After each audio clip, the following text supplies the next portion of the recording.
this council. Without you, no one would know that Girl Scouts is growing and thriving in the city of Plainfield. So I thank you all.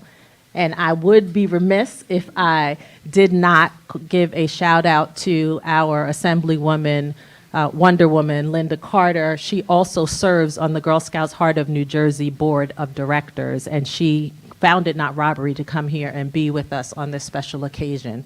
To all of our new little Girl Scouts, we are so excited to be taking over the city of Plainfield, and if you didn't get their QR code or get an order from them for their cookie season, which is going to end on April 7th, please do so before they leave here tonight. There are Girl Scouts still coming in, and each one of them has powered their program through the cookie program this year and are doing incredible things with their funding and lots of service in and throughout the city. So we want to thank them for being here. I know we have you out a little early tonight, but there's plenty of homework home for you to do when you get there, I'm sure. But please, every single one of the community members who are here represented tonight want to support you in your Girl Scout cookie sale, right? So make sure that you use your 5 basic skills that we taught you and sell to your heart's content, because this is an untapped audience. I hear that all of you do not have your Thin Mints in the freezer yet, and so you need to get these girls QR codes and allow them to give you their sales pitch and overcome the objections of the no's, okay? Thank you very much. Right, the mayor's over there, and he hasn't been asked by Girl Scout cookies yet.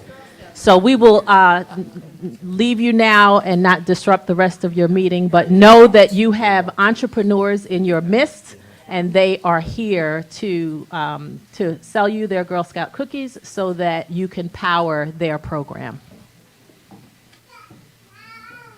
Yes? Oh, okay. All right. Well, we're going to move the microphone again.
Detective Franklin.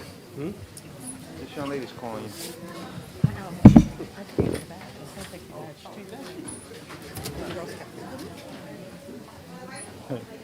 For the microphone. She's giving you for the microphone.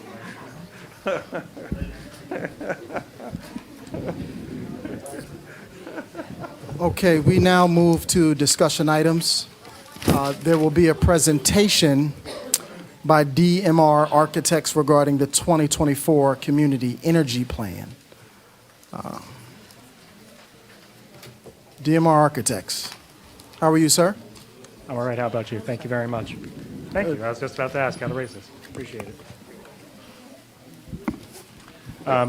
Good evening, everyone. My name is Dan Haubin. I am the Senior Project Planner from DMR Architects. For those of you who aren't familiar with us, we are a full-service architecture, planning, and design firm in Bergen County. Our offices are located in Hasbrook Heights, right off the edge of Hackensack. We have municipal clients as far south as Middletown. I'm sure we potentially some further south than that. This is, I'm here to present our community energy plan that we prepared for the city of Plainfield. This is the third of 4 that DMR has prepared. I think we probably got the highest count of community energy plans of any firm in the state. Don't quote me on that, but that's my impression. If you could proceed to the next slide, please. Thank you.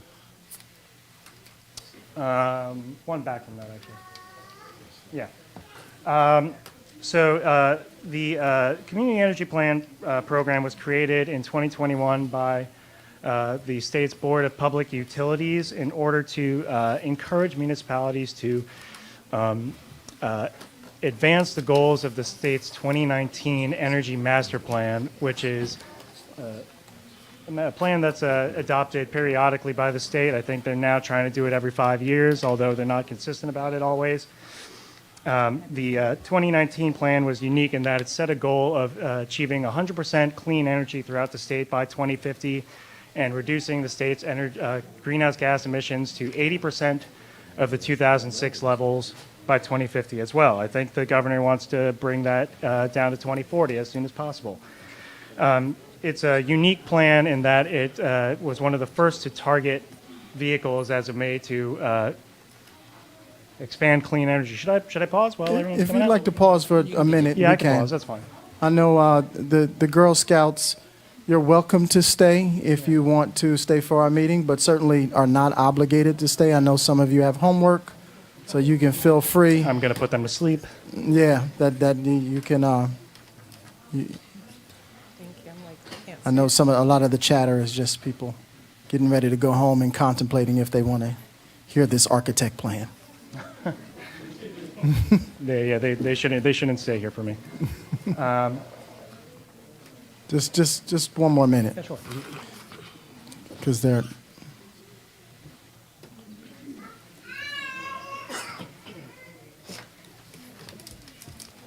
Thank you, ladies. So the BPU, when it launched its Community Energy Grant Program, it offered $10,000 to all municipalities in the state except those that were designated by the state as overburdened municipalities, which those communities like Plainfield got $25,000. And they could use that money to create a community energy plan internally using their own staff, or they could contract it out. Plainfield, like many towns that got the money, chose to contract it out to firms like my own. Sustainable Jersey, which is the lead probably sustainability advocacy group in the state. It's a organization coming out of the College of New Jersey. Offers technical assistance to communities that get the $25,000. So they have been helpful to Plainfield as well as other communities around the state in implementing the plan. The Community Energy Plan is designed to help municipalities create a strategy for improving energy efficiency in their own buildings and privately owned buildings, encouraging and advancing renewable energy generation in the city, and facilitating the transition to electric vehicles. The plan is designed to have a 3 to 5 year outlook, and I think that's because the state is trying to update its energy plans every 5 or so years. And unlike Master Plan Element, this is not a planning board document. It is a document that is adopted and implemented by the governing body. Next slide, please.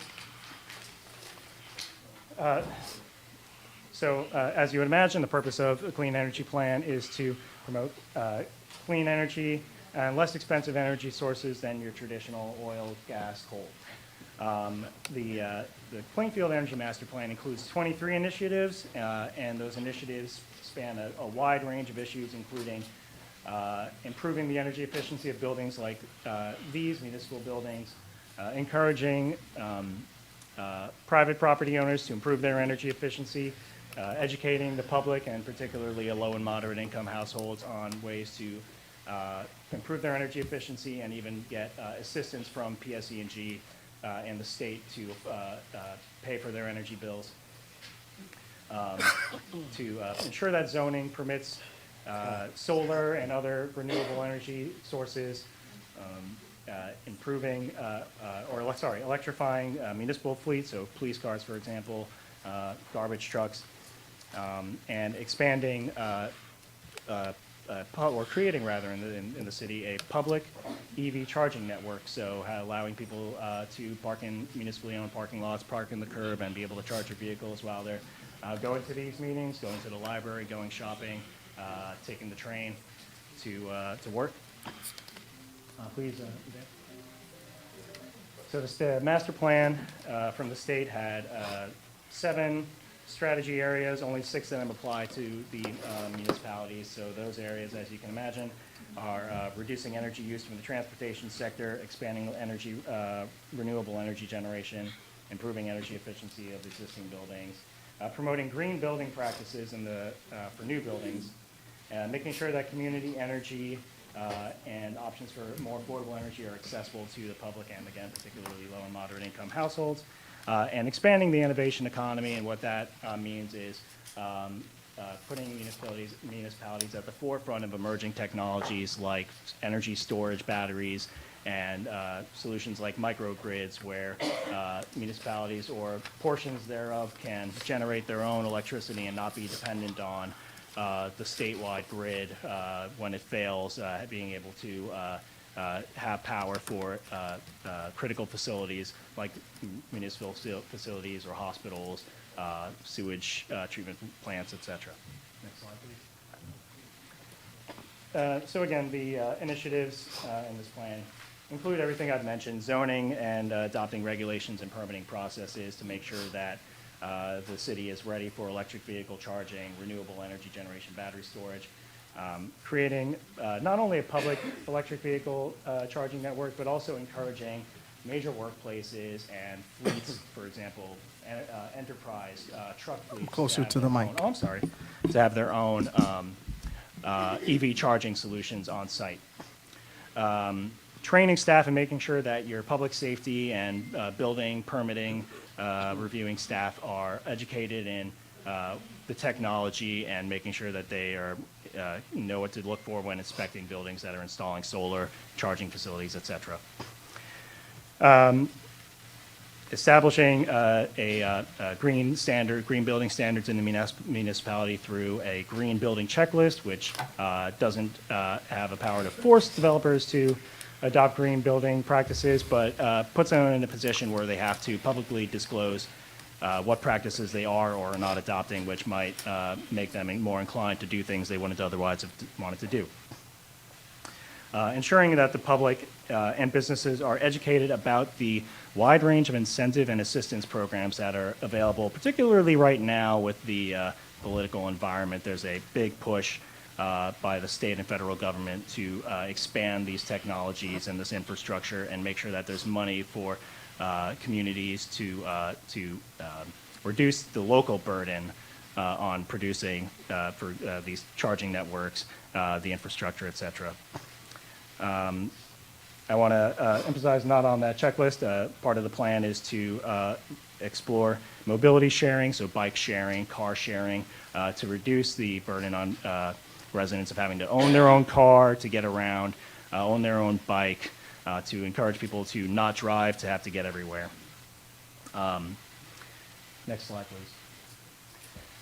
There is currently implementation funding. There's currently a part of the reason that we're adopting this plan is because there's up to $500,000 available per municipality from the BPU for communities that have adopted a community energy plan to implement the steps in those plans. And $500,000 is quite a bit, especially if you're looking to renovate a building and you want to have energy efficiency, or if you want to purchase an electric or partially electric garbage truck, for example. There's also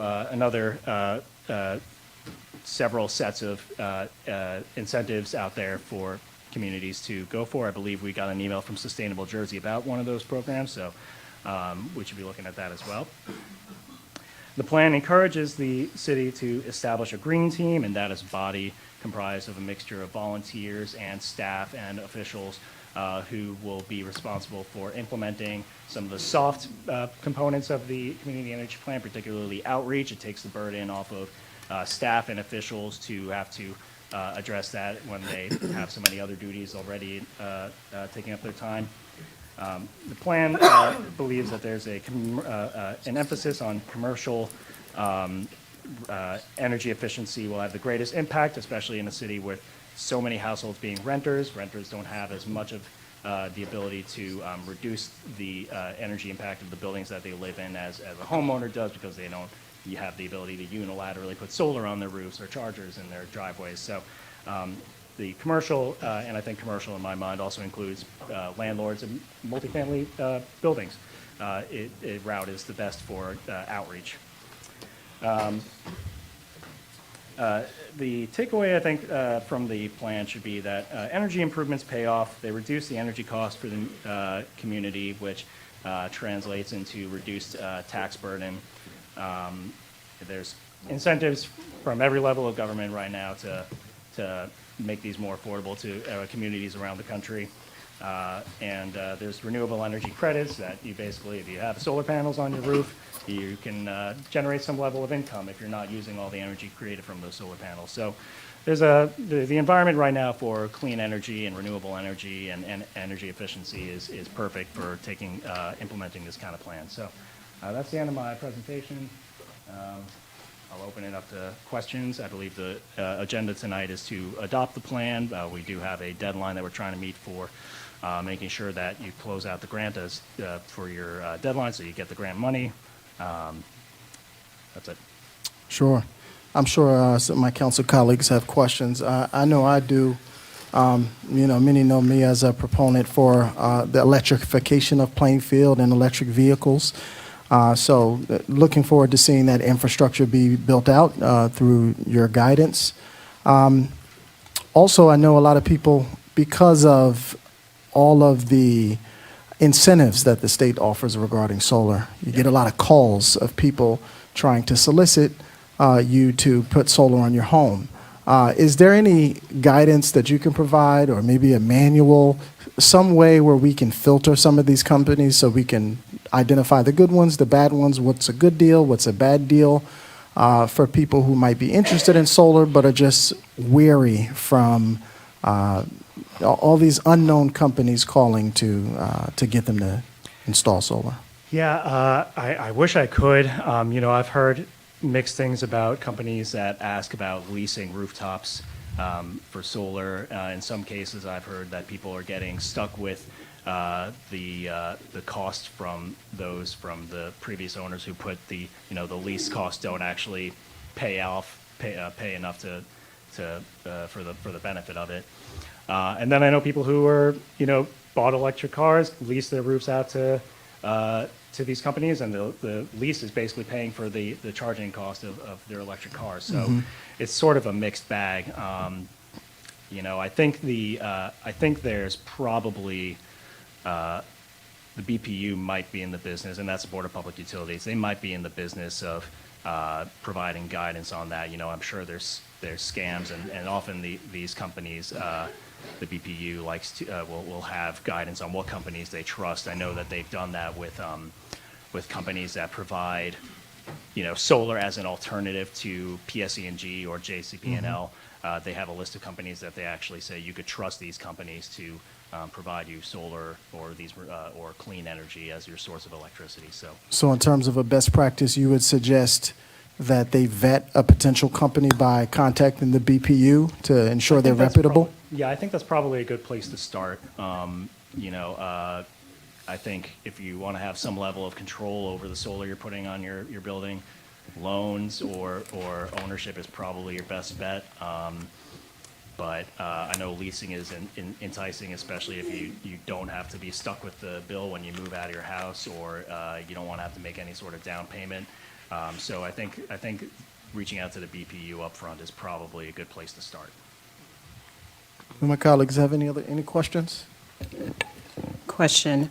I thought I heard you say that each city could possibly be eligible for up to, was it 500,000 or 5,000? It's 500,000. And what would be the determining factor for a city to become eligible for that amount? So any city that's done a community energy plan can apply for this grant. I know I've been working with Ms. Fields and Mr. White in the Economic Development Department on understanding how to proceed with that process. Towns are able to to submit up to 10 projects, and I think they get up to $250,000 per project, and with the maximum being 500,000. So, I think I lost track of what the what question I was answering. Can you ask it one more time?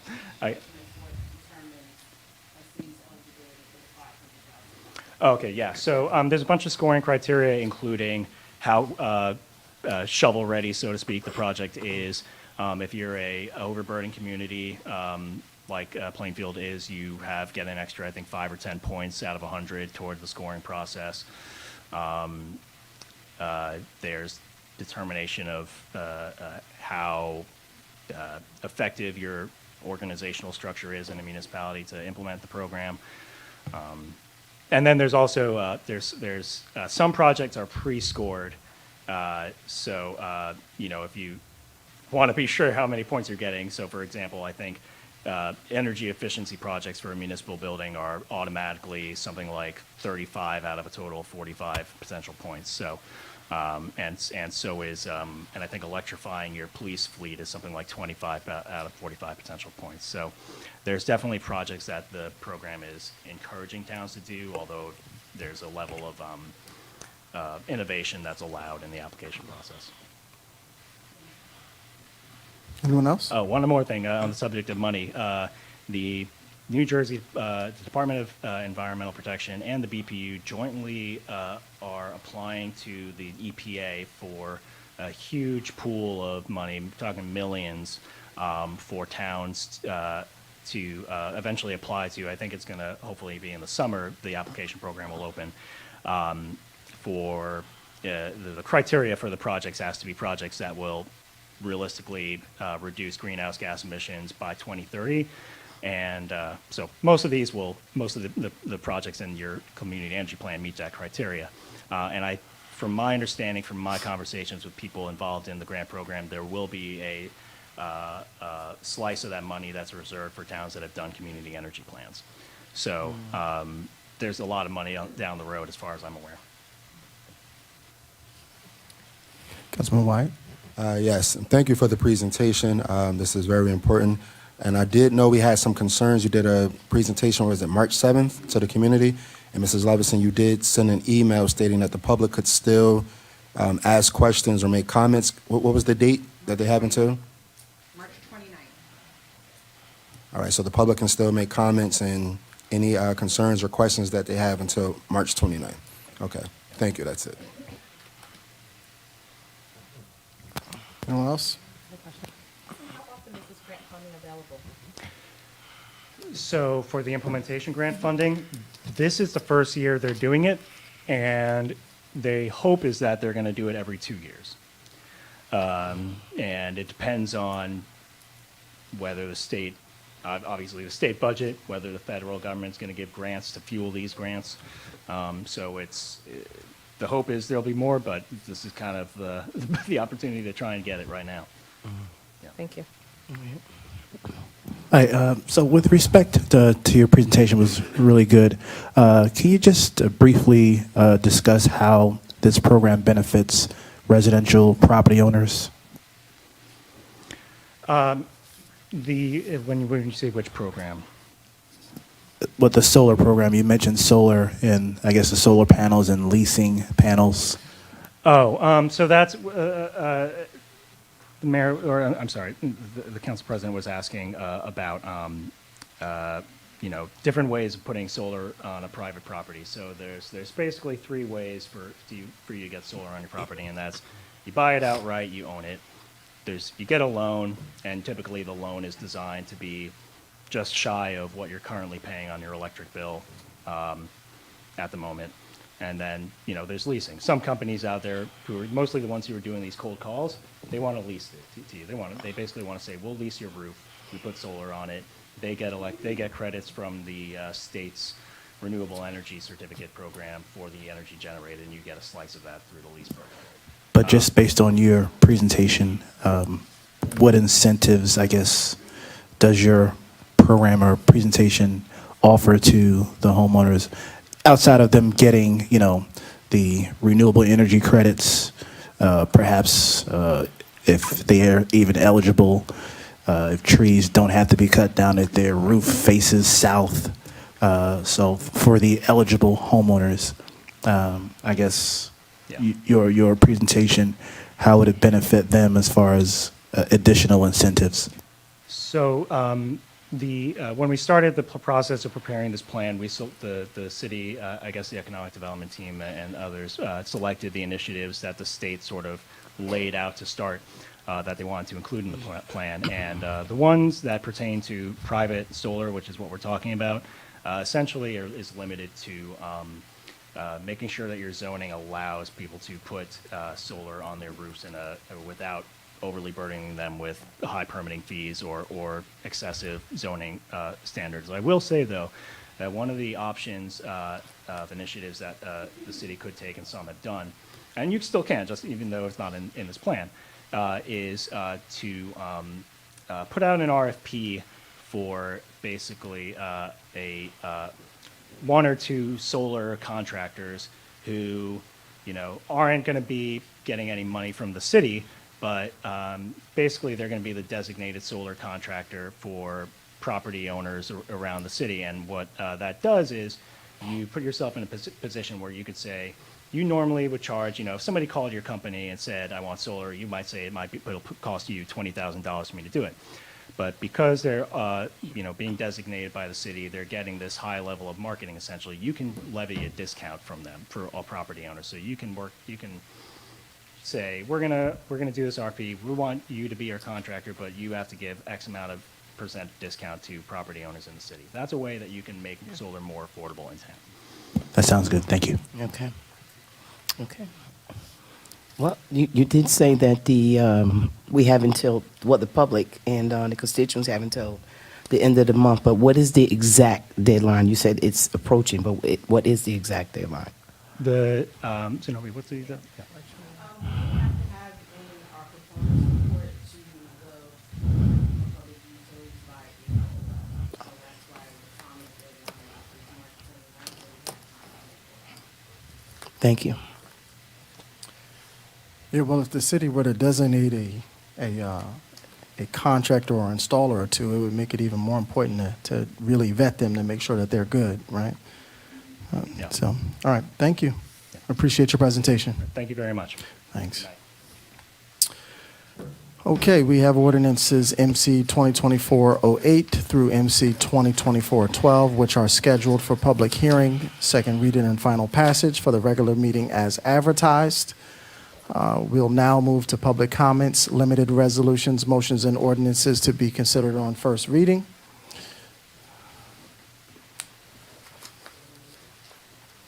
See you now.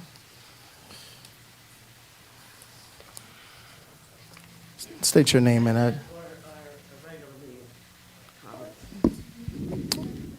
for first It's a reading. combined meeting? We'll have the second half as well, but this is public resolutions, motions, ordinances on first reading. And all the resolutions that are on the agenda, okay. Nancy Pilar, 1129 Myrtle Avenue. Correct. Plainfield, New Jersey. I come before you with a heavy heart. I am speaking in reference to Resolution R 168-24. Although the exact redevelopment plan has not been proposed or designed, I am very concerned about the inclusion of a viable church parking lot. I realize that it's a non-condemnation redevelopment area. However, including a property that has been owned by the church since 1927 and has been a church parking lot since the 1960s is alarming to me as a resident. Why is this piece of property included in a redevelopment plan when the parking lot is used on a daily basis? It is used by the church, charter, and elementary school, and it relieves the neighborhood of an on-street parking. It is an asset to the neighborhood, not a detriment, as the study implies. I have tried to take a step back from this, and I have tried to look at it in the eyes of the administration, planning, consulting, planning board, and redevelopers.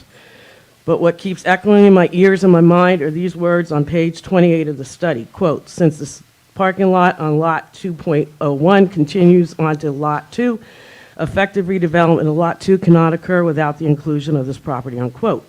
This sentence could be rearranged to read, since Lot 2 encroaches on Lot 2.01 and both have an easement, effective redevelopment of Lot 2 can occur without the inclusion of Lot 2.01. However, Lot 2.01 would have decreased parking spaces. The study looked at what could be done for a potential developer, but not for a church that has been a local institution in this city since 1915, over 100 years. The decrease in parking spaces is the crux of the matter. Any decrease would substantially burden the exercise of freedom of religion and cause significant harm to the church. This parking lot has been grandfathered in the late 1990s when there was a subdivision went before the planning board at that time. I probably was at that meeting, but I don't recall. I say all this to put into context what is being seen by the inclusion of the church parking lot into a redevelopment plan. The perception is that it is not as anti-religious. I pray that I am wrong, but I simply want to protect the interests of the city and ask the city and city council members to take a step back, make a pause, and let the religious hierarchy take care of their own religious business. There's supposed to be a separation of church and state. Once the religious hierarchy takes care of their business, then it may be appropriate for the city to step in. I thank you very much. Thank you. Anyone online? Okay. Okay, that portion of public comments is now closed. We move to the legislative body, R 135-24 through R 138-24. Do we have a consensus to add these items to the voting meeting? Yes. Yes. Comment? Councilman Wyatt? Yes, on R 141-24, I would like to say to Tracy Bennett, welcome back. I do know the community will be happy to see that you are back, as I received calls over the past few years expressing how much you were missed. Unfortunately, there will be no time for you to have a honeymoon phase as it is tax appeal season. However, as a seasoned vet, I know that you will hit the ground running. So I just wanted to say welcome back, Tracy. Thank you. Okay, I see you. Council President, if we could advise members of the public to be seated while we're in this portion of the meeting. Okay, we will have another opportunity for public comment, Ms. Ansari. I'm actually confused.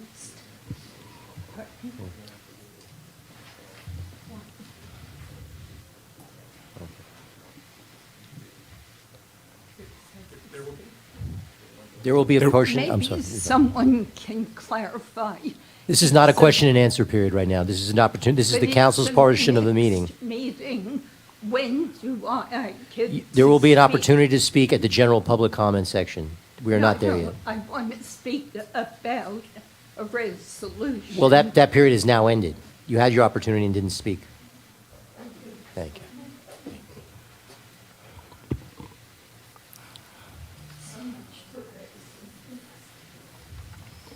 My apologies, Council President. Thank you. No problem. Okay, so I heard aye. We had consensus to bring those, right? Those were the legislative body items, Right. correct? We had a consensus? 35 to 138. All right, great.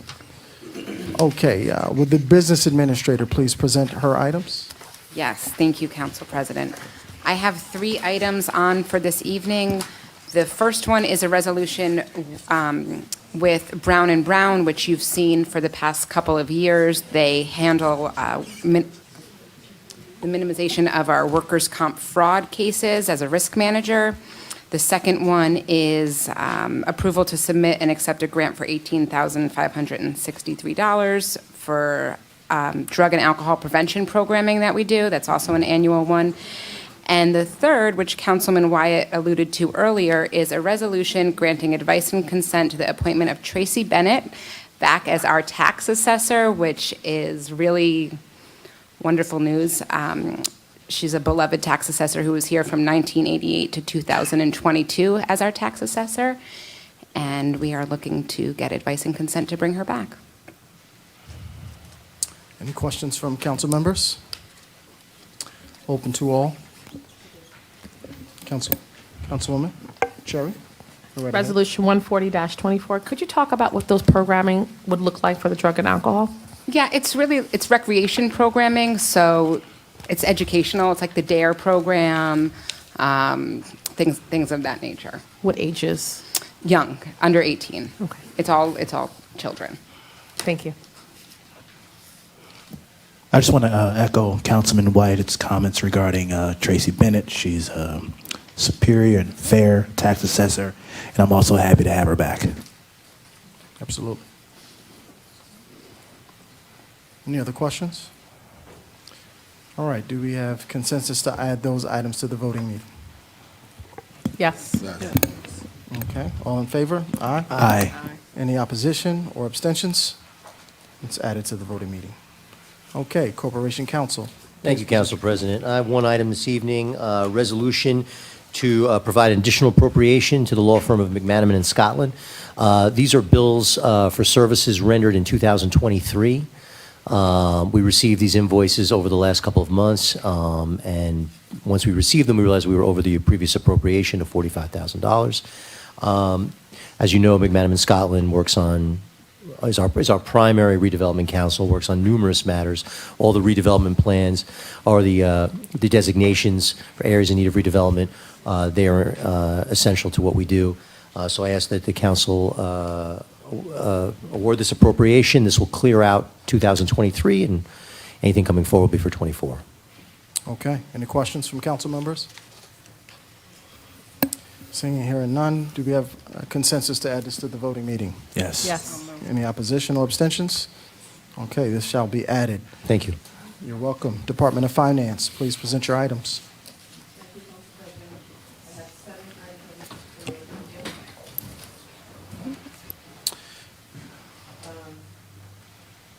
Resolution number 143-24 is authorizing the contract to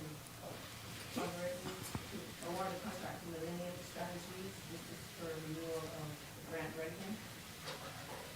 Resolution number 144-24 is for our temporary budget.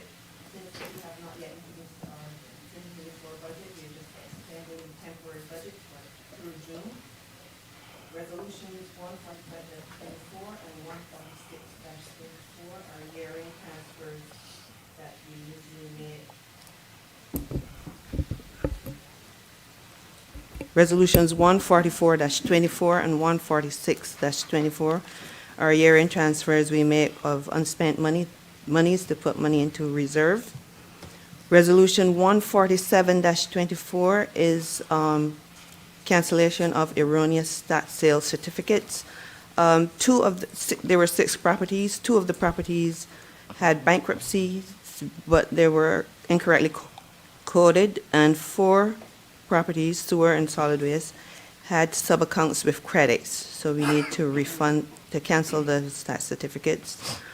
Resolution 148-24 is authorizing approval to refund duplicate payments. The mortgage company paid us by check and by wire, so we need to refund one. And Resolution 149-24 is authorizing the approval of a refund for a misposted lien payment. The lien holder made the payment, and it was credited to the homeowner.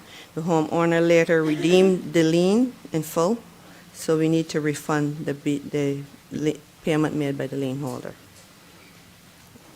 Questions from council members regarding any of these resolutions?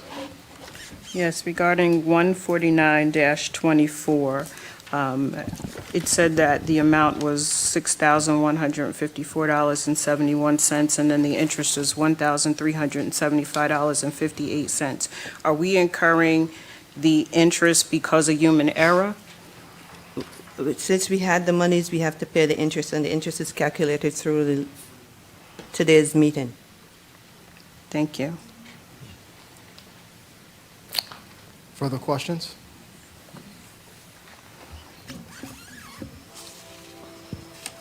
Okay.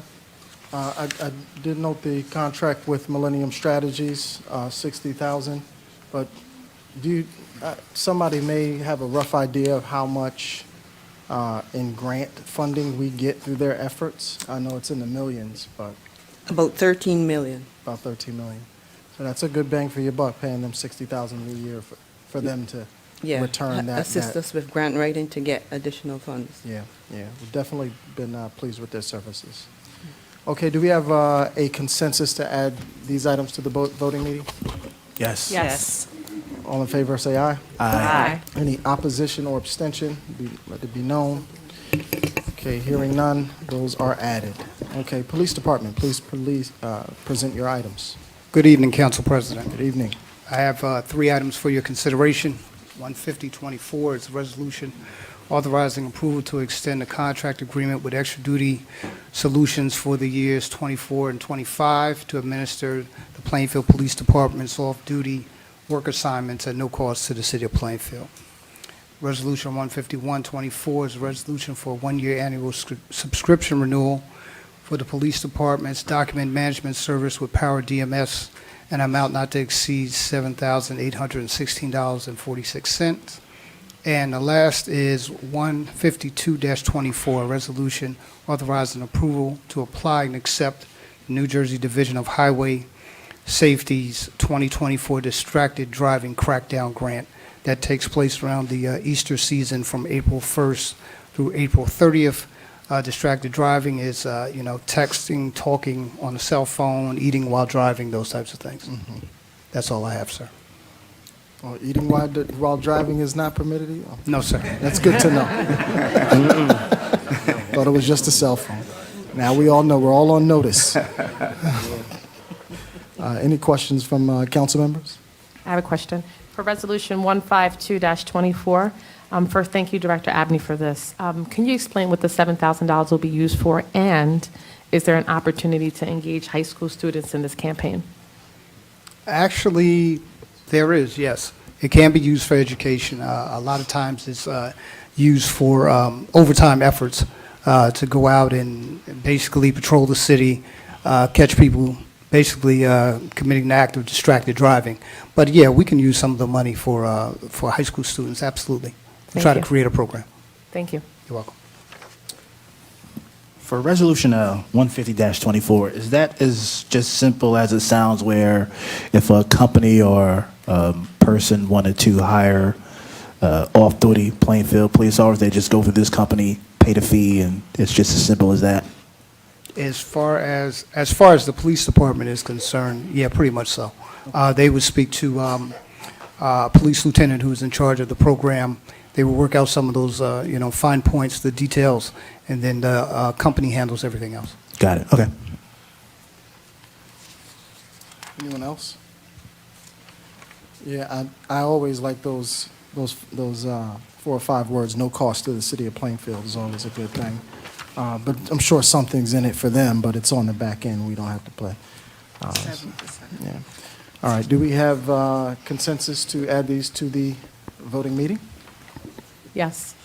Yes. Yes. Any abstentions or opposition? All right. We'll add these to the voting meeting as well. Fire Department, go right ahead. Director Childress is not here today, so I'll speak on his behalf, but his resolution is pretty self-explanatory. So if anyone has any questions. Okay. Any questions from council members regarding this grant? I had a question. What do you do with the old gear? The old gear the gear expires after a certain amount of time, so the old gear has to be thrown away, and because it's contaminated from fires, there's a certain way that they have to dispose of it. Thank you. Any other questions? We have consensus to add this to the voting meeting? Yes. Yes. Yes. Any opposition or abstentions? Okay, that's added. Department of Public Works, please go right ahead with your agenda items. Good evening, Council President Huckabee, members of the council. Department of Public Works has 9 resolutions present. Resolution R15424, resolution authorized to rescind Resolution R06724, which was voted on last month, and replace it with R15524, which is the next resolution. This resolution, we're just increasing the amount of money that we're going to receive for the Jake's Law Playground, which is important to us, and it's going from 453-220 to 886-930. This is 2 resolutions. And this is because we're going to really enhance the park, and we have to really be in compliance with all laws under Jake's Law for playgrounds, completely inclusive.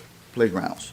So we're going to add more, it's going to modify to have more green acres requirements, such as more elements, more equipment, ramps, fencing, ADA parking, a concrete walkway. So a lot of things have to be added to it. That's why you see the increase. And this is still a grant that they're going to cover 75% of the cost of it. We have 25 to cover. But it's important because it's going to be really nice the way it's going to come out based on everything that's here. And we're going from 5,700 square feet to 6,000 square feet, another 300 square feet on the playground itself. And that's Resolution 154 and 15524. Resolution 15624, resolution authorizing the award of professional service contract to Benoni Associates for $43,000. This is for the environmental study has to be done at the Madison Avenue Skate Park area. We're going to do an outdoor fitness center. It's going to be really nice, rubberized service, etc. But we have to do an investigation. This is Green Acres requirements. We have to investigate the site to make sure it's in compliance with everything. Resolution 15724, resolution of award of a contract to J.A. Alexander. And this was for part of our Route 28 project for $4,347,090.20. This goes from Rock Avenue to Plainfield Avenue. It's a total of 1.6 miles. This will be 4 traffic lights being installed, etc. So it's quite a bit. All concrete work. It's going to look really nice, milling and paving, etc. Resolution 15824, resolution authorizing the award of a contract to Felly & Son. This is for East 3rd Street from Berkeley Terrace to Terrell Road. And the amount not to exceed $333,908.50. Resolution 15924, resolution a contract to Felly & Son 2 for the same East 3rd Street from Leland to Berkeley and Grant Avenue from West 7th Street to Wadsworth for $1,024,127. Resolution 16224, resolution authorizing approval to utilize the ESC&J Co-op. This is for citywide speed humps. This is speed humps in various locations, totaling 18 speed humps. This is under Educational Service Commission of New Jersey, and this is a co-op.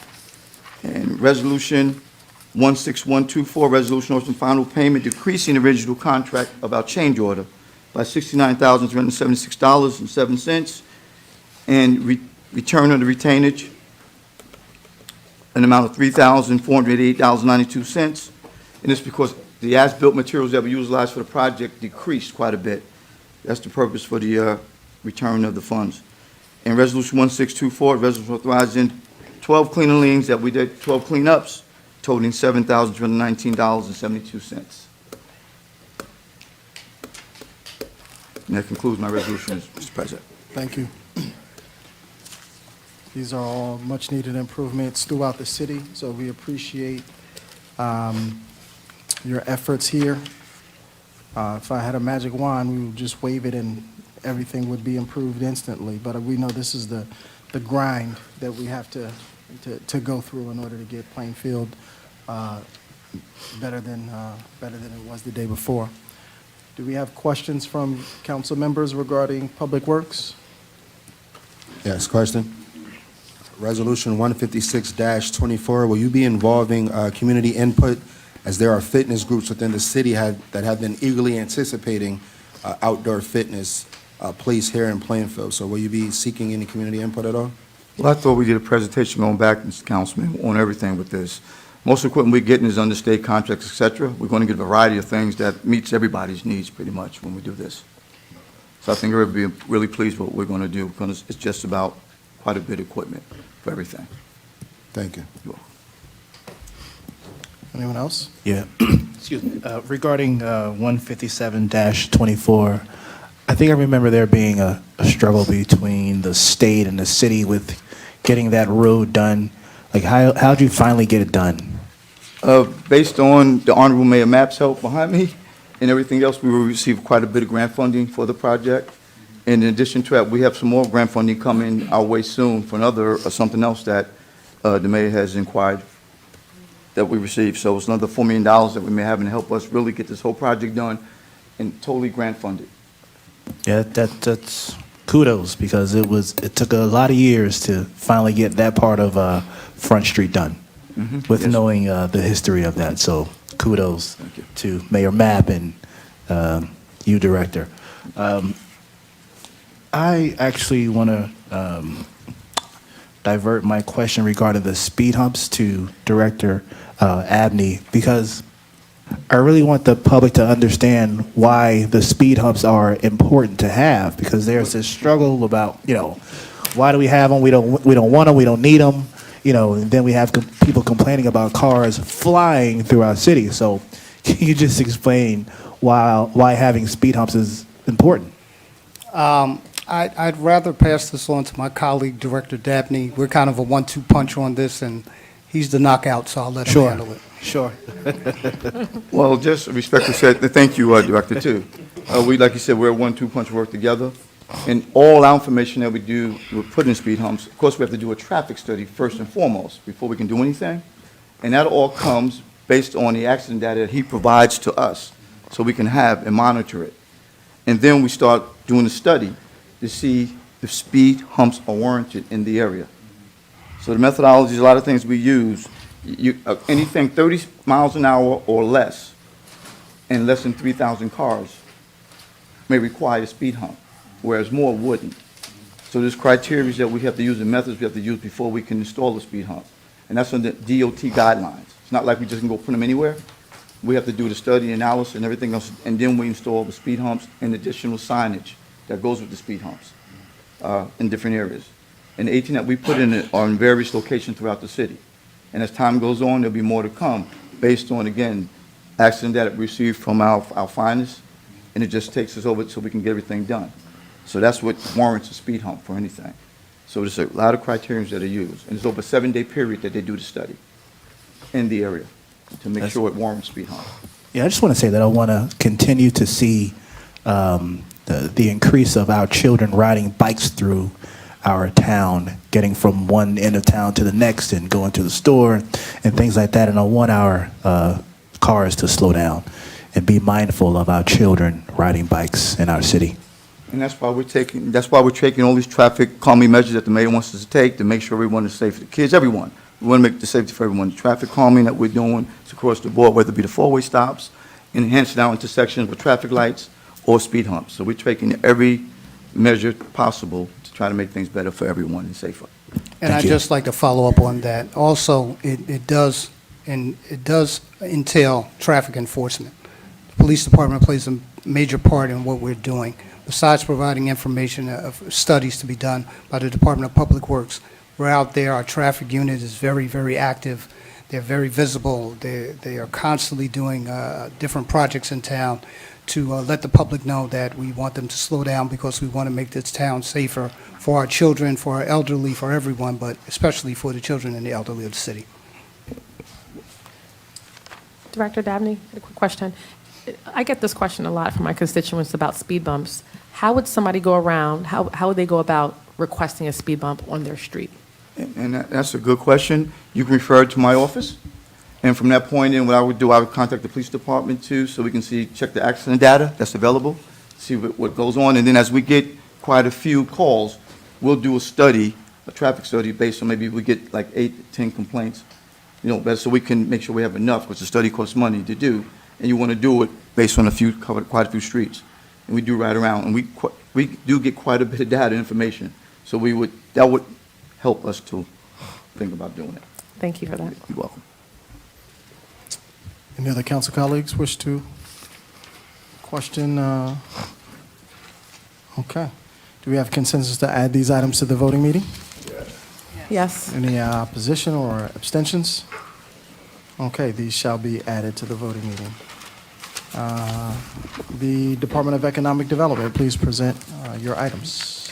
Good evening, Council President. I am presenting items 163-24 through 171-24. So the first resolution is approval to adopt the Plainfield's 2024 Community Energy Plan that was presented today.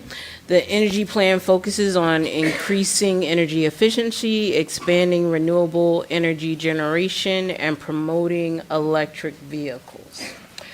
The next resolution is support for pursuing a technical assistance grant for Main Street, New Jersey. This is a program that is administered by the Department of Community Affairs.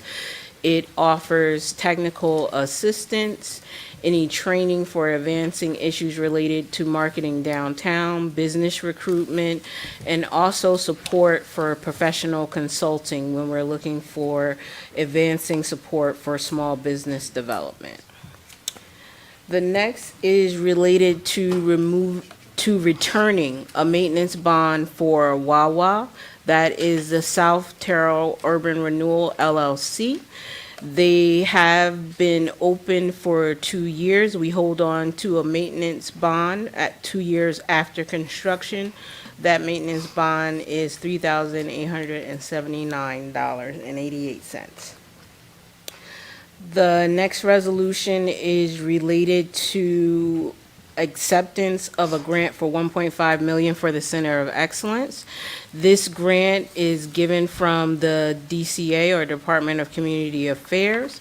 The grant would support the Center of Excellence through the construction bid process.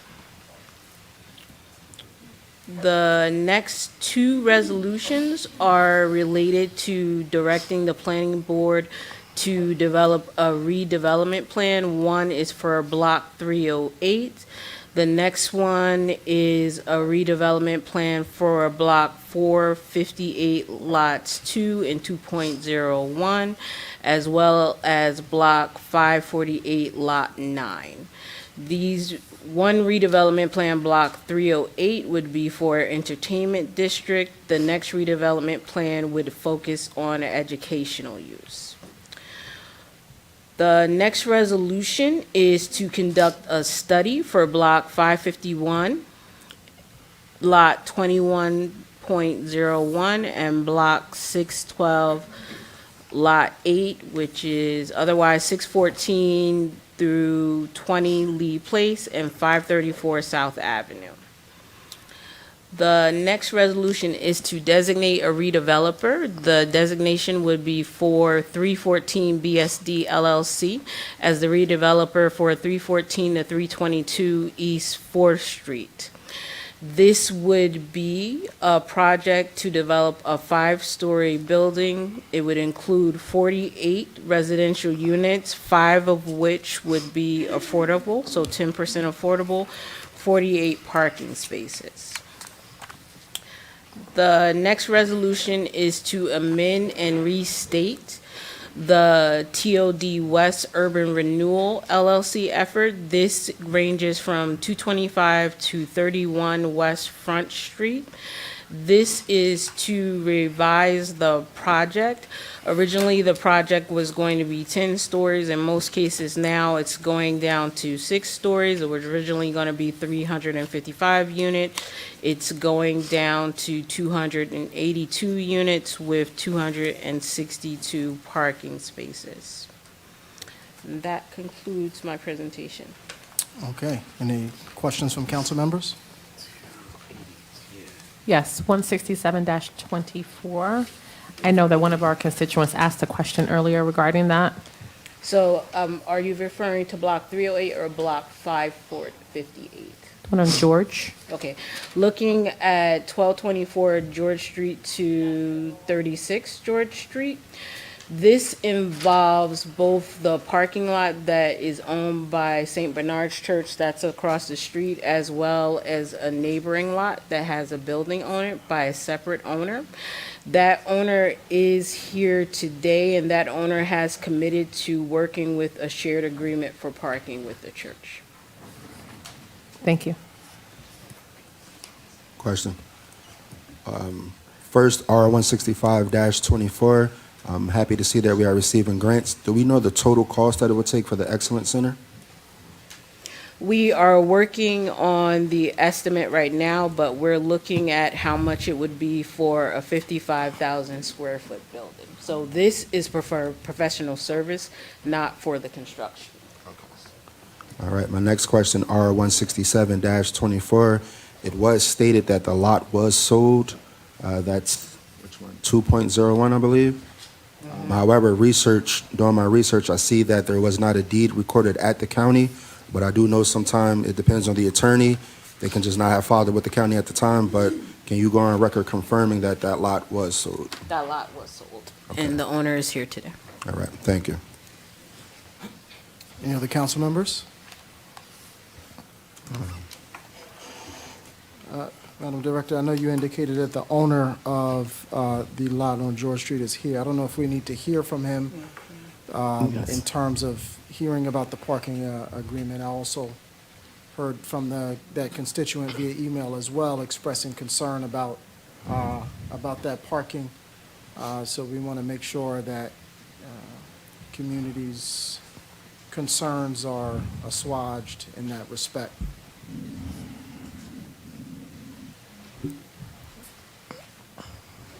Thank you and good evening. Thank you, Good Mr. evening. Council President.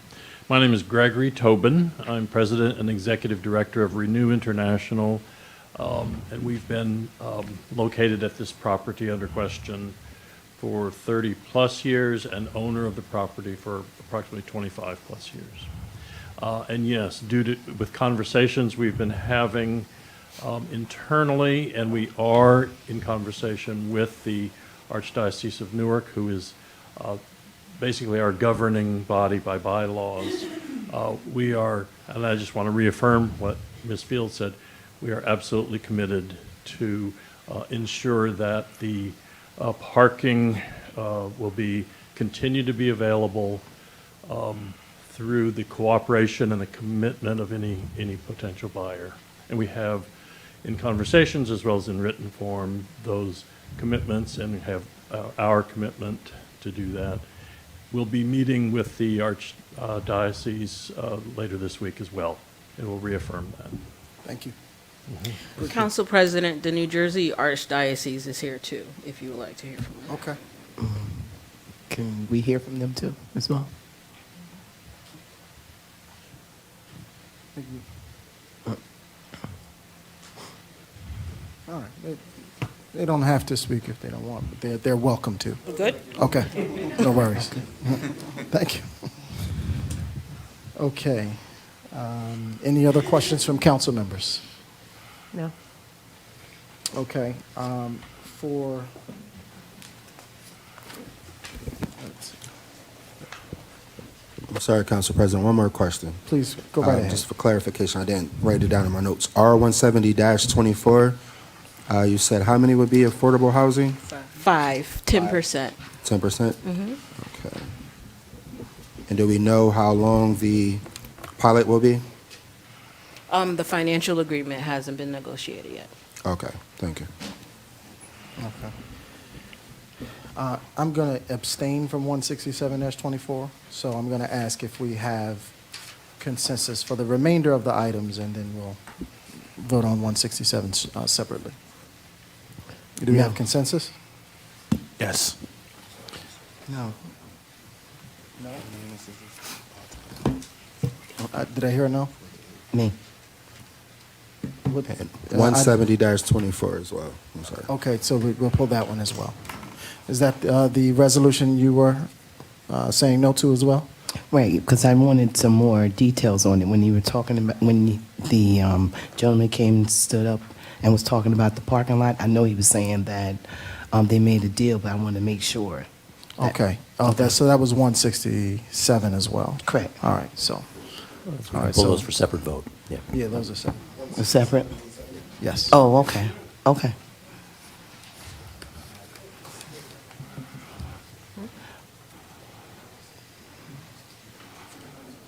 Yeah, the numbers are off. And that's what I'm have saying, two these separate numbers ones are and they're off. separate. Which one is it officially, though?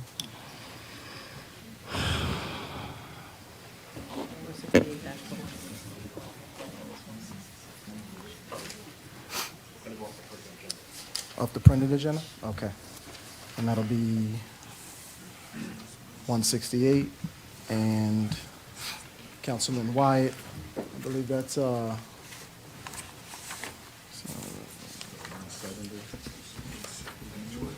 either 170 or 171, I believe. It's 168 and 170. Okay. Got it. Okay. Consensus for all others to be added to the voting meeting? Yes. Okay, any opposition or abstention? Okay, those shall be added. Department of Health, please present your items.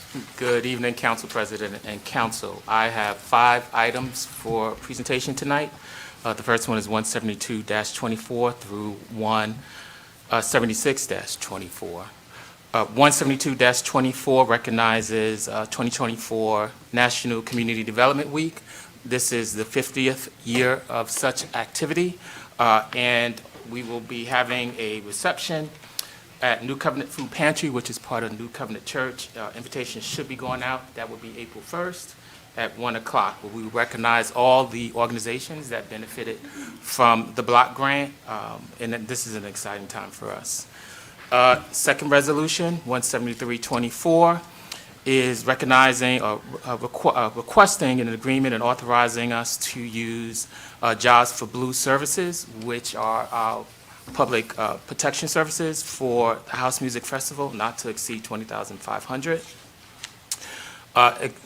Resolution 174-24 is also asking for approval for firework agreement for the House Music Festival, not to exceed $15,000. Resolution 175-24. If I may take a couple more minutes to discuss that one. Please do. Essentially, how did we get here? How did we get here? We did have a contract with the Plainfield Area Humane Society, and they exercised their right contractually to not extend or to end their contract, which was their right. But it put us in a position on how we are to manage the abandoned animals that are in Plainfield. Now, the nature of abandoned animals are just that. They are abandoned animals. They are not owned by anyone. Well, they were formerly owned by people. And so as a municipality, it's our goal to do the best we can to take care of these abandoned animals because it's an unfunded mandate by the state, and we have to adhere to this unfunded mandate. And so I will talk about the cost in a few minutes, but it's important for us to understand that an unfunded mandate is exactly that. It is the cost to the city to take care of animals that have been abandoned in the city. Certainly, we are experiencing some challenges around why we're having so many animals abandoned in the city, and certainly that could be education. It could be many reasons. It could be inflation, the cost of taking care of animals, the cost of medical care. All those things have gone up. I mean, we even have a hospital that was in Berger County, and that was just for abandoned animals that had to close because of the cost of what it is to do the business. So I'm going to get back to why we are here and why we are putting forth this resolution that we have today. This is the second time I think, in 6 months that we had to come before council to ask for this authorization. And in this authorization, we're asking for animal control services, which we're mandated to do. Certainly, we all know that the last animal service didn't work out for us, and didn't work out for other municipalities that contracted with them. We were not the only municipality, and unfortunately, it was a terrible experience, right? So how do we recover from that? It's been a challenge. We have spent untold amount of hours reaching out to about 106 pounds and animal shelters in the state of New Jersey. We have gone to the southernmost and the northernmost parts of New Jersey to find services to meet the needs of the abandoned animals in Plainfield. Most of them have said they're overwhelmed. And for those who like to Google, you can Google that and find that most of these animal shelters and pounds are overwhelmed. Municipalities are challenged and do not have a way or a place to put their animals. But Plainfield's trying to do the best we can. I realize that people are not satisfied with what we're doing. Unfortunately, we can't satisfy everyone, but we can do the best that we can do. And that's what we're doing right now. And so before you, we have a resolution that's reaching out to Title Shot LLC. They are a new, well, they're not new, but this is the first time they've worked with a municipality. They have not worked with a municipality. However, that's not a problem because we've worked with organizations that have worked with municipality and it has not turned out well. We are doing this for about 2 months. Part of it is to see how this goes, to see how we work this out. Certainly, there may be bumps along the way. There may be communication bogs along the way. And we hope that the community will give grace and mercy when those things happen. But we are at this spot and we are at this place because we need, as a municipality, an unfunded mandate to find a place to house abandoned dogs and abandoned cats. So for those who don't know what abandoned, they're on the streets, they're turned in, or owners surrendered them, they're abandoned. They were someone's pets maybe, but they're abandoned, and we have to find a way to resolve it. So before you is a 2-month contract for the cost of $13,000 a month for an agency that has not worked with municipalities. They also, a Plainfield resident who stood up for us, so I forgot to add that. I do want to add, I do want to add, first I want to thank the community for giving me so many questions and quite a few questions. I'm not going to answer them all tonight. Certainly, there's no time to do all that. But I'll talk about the main ones. Yes, it's a new kennel for us. It doesn't work for any municipality. Their offices are accredited. Not all 3 of the animal control offices are accredited, which means they had to go through the licensing process. The facility is licensed. We work with the health officer of that town. So the license is, not only is the place certified, it is satisfactory. And that is what we have to abide by. All the things that we abide by are governed by the Department of Health. We don't make those decisions. We are governed by what the statutes of the Department of Health tell us to do. I'm just going to go through questions and I'll be finished. Sure. I think this is of great public concern, Right. so I don't, Okay. I'm not rushing. So the kennel has a capability, 12 dogs and 10 cats. Is it certified? Yes. Is there separate isolation for animals with communicable diseases? Yes. Does Title Shot Kennels own a microchip scanner? Yes. And I also want to say that the City of Plainfield has hosted 4 microchipping events. And of those 4, we have been able to register 200 animals. So that's been quite successful. But it also speaks to owners being responsible for their animals and doing the right thing. And when I mean doing the right thing, when they don't do the right thing, we, the residents, we, the taxpayers, now have to pay for that. What happens to the pets if they're not reclaimed? They go up for adoption. What is the protocol for animal intake? That's the New Jersey Department of Health protocols, which are online. What is the protocol for a deceased cat and dog? Again, that's the New Jersey Department of Health protocols, and those are what governs what we do. There isn't a current website. Again, this is a new agency for us, and it's in development. So while we do know they work with adoption agencies, they just need to put it on their website, and they need to create that, and hopefully that'll be done relatively shortly. It's Monday through Saturday, 8 a.m. to 5 p.m., closed on Sundays. What is the protocol for community stray and feral cats? New Jersey Department of Health protocols. Does Title Shot Kennels have a trap neuter vaccination policy? No, they don't do trap and neuter. And does Title Shot provide services such as microchipping? No, but the City of Plainfield does. And again, I want to bring to the fact that we have done 200 through 4 clinics. And there were some statements about what the county can do. And certainly I know that Mayor Mapp has facilitated a meeting with the Plainfield Area Animal Shelter with the county. And the county, while sympathetic, and certainly they are sympathetic, it is cost prohibitive. And when I say cost prohibitive, I'm talking millions of dollars. And we certainly, that's for them to discuss, that's for them to certainly come up with, and that's for them to also come up with an area. It doesn't necessarily have to be in Plainfield. It could be in one of the other 21 municipalities where you can put this shelter. We like to think that Plainfield has to be the place where it happens. No, there's 21 other municipalities in the county of Union that can host an animal shelter. So I tried to answer as much as the questions that were in that comprehensive email. I know that the person who wrote it has a good working relationship with the Plainfield Area Animal Shelter, and that's good. But we're facing challenges that most municipalities are struggling with, as we are. Most municipalities are failing at doing this work, and most municipalities simply don't know what to do. And it is not just the City of Plainfield. It is not just that City of Plainfield is not doing their job. We're doing the best job with the resources we have, with available places.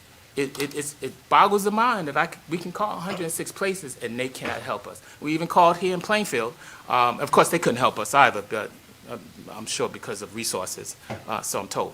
But that's where I'm at right now. And I will certainly look forward to entertaining questions on that matter. Let me just continue. Resolution 176-24 is a residency waiver for Richard Siegler. We had that vacancy open for approximately 2 to 3 months. We advertised in about 6 or 7 places outside of our regular personnel website.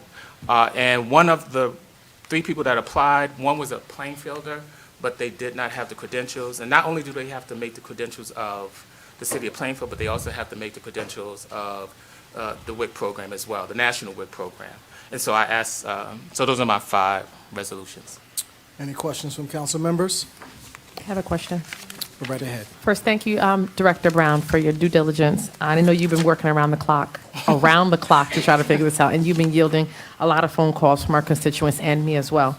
I do see that the cost is comparable to the old shelter that we were using, that we approved in January. It was $156,000 for the year. So I see that it's 2 months, correct? That's correct. After, if we think that it's going to be a viable shelter, will we move forward? Is that the Right, plan? I will come before City Council again with a resolution that takes us to the end of this year. Okay. And then my next question is, how many pets on average a month? Do you, if you know? I don't know how to break this down. I mean, the print is too small that the staff gave me, so I'm not even going to pretend to read that. However, in 2023, we sheltered 143 abandoned animals. In 2022, we sheltered 162 abandoned animals. And in January, which is the latest numbers, there's some confusion about that, and I understand why. It looks like it's 18. Thank you. Any other council members wish to question the Department of Health? Yes, regarding the title shot shelter, I think this is a great opportunity for them as a small business, I assume, to partner with the municipality. It's an opportunity for them to expand and grow, and we could be the reason why they are able to expand and grow, especially since they have high ratings and they passed all the tests that need to be passed in order to be eligible to do business with us. And the fact that they don't neuter animals, is that true? Yeah, they don't. So I think that's a good thing because, you know, if I rescue an animal and if I want to pup off of my dog that I rescue, you know, that is still an option for me. So I actually like that option. You're welcome, sir. Anybody else want to chime in? Yes, question. Yes. Go right ahead, Councilman Wyatt. Has anyone from the administration performed a site visit? Excuse my bad. No problem. No, we did not physically go to that site. What we rely on is the Department of Health in that town, who does the ratings and the inspections.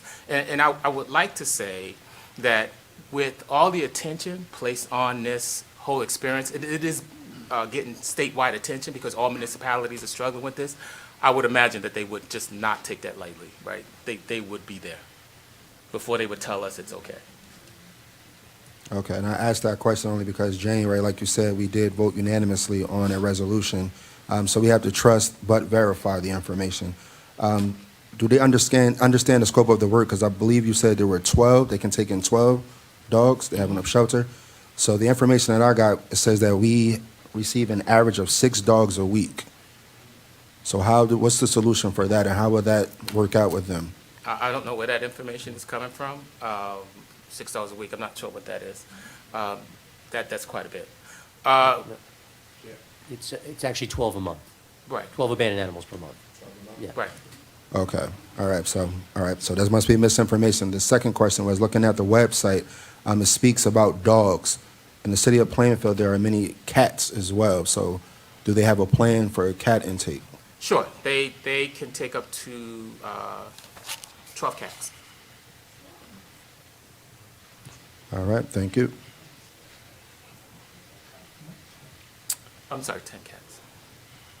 10 12 cats. dogs, 10 cats. Further questions from council members regarding the Department of Health? Seeing none, do we have consensus to add these items to the voting meeting? Yes. Any opposition or abstentions? R175-24. Say that again, Councilman White. That's it. That's a no to, 175-24. okay. Please pull that one from the, and that's intended to be the one, the title shot one, right? Yes, is it different on the written one? I'm sorry. No, it's not. 175 on both agendas. Okay. Thank you. And can I ask one more quick question? Sure. Since you did say that this was an issue with mostly all the municipalities throughout the state, has there been any conversations about creating a co-op? In the state or in the county? County, state, any shared services agreements at all? So, No, I can attest that there have been numerous requests for the county to step in and provide services to all municipalities in Union County. And so far, the county has not been willing to step up to find a location, mainly citing the cost involved. And so frankly, the municipalities are now left to try to find options as we are. It makes it incredibly difficult. Okay. So any animal-friendly entrepreneurs out there, there's some money to be made. All right. Okay, we'll move on to the Department of Communication and your resolutions. Thank you, Council President. I have two resolutions for Council's consideration and approval this evening. The first, R177-24, is a resolution authorizing approval to accept a grant of $2 million to create a smart city in Plainfield, and that's a no local match required grant. The second is R178-24, and it's a resolution authorizing a lease agreement with Superior Office Systems for 41 copiers to the city of Plainfield for a 5-year lease agreement in an amount not to exceed $279,018. Any questions from council members? Hearing and seeing none, do we have consensus to add these to the voting meeting? Yes. Yes. Yes, okay, all in favor? Aye. Any abstentions, opposition? Hearing none, that shall be added. Okay, the Department of Sewer and Solid Waste. That's me again. Okay. I will speak on behalf of Director Louise. He has 3 resolutions tonight. The first one is looking to do an auction through govdeals.com for vehicles and equipment which are beyond repair and currently represent a safety hazard. The next 2 are both related to a new fueling station that we're looking to add at the transfer station. So this would be a 10,000-gallon fueling station at the transfer station. There's currently not one there. And the important thing to know about it, besides the fact that it would be more efficient for them to be able to fuel up there than at DPW, is that because it will be 10,000 gallons, it would carry us, our entire operations, police, fire, sewer and solid waste, DPW, for a month. So if there was an emergency, if there was, another Hurricane Sandy, something like that, we would be able to function for a month on the fuel from that tank. Right now, we could operate for about a week. So the first resolution is looking for, the 2 are related. This is for the pieces for the station, and then the other one is to build the pieces to create the fuel station. Okay, any questions from council members? Go right ahead. Okay, hearing and seeing none, do we have consensus to add this to the voting meeting? Yes. Yes. Yes. Okay. All right, add those to the meeting. All right, introduction of ordinances on first reading.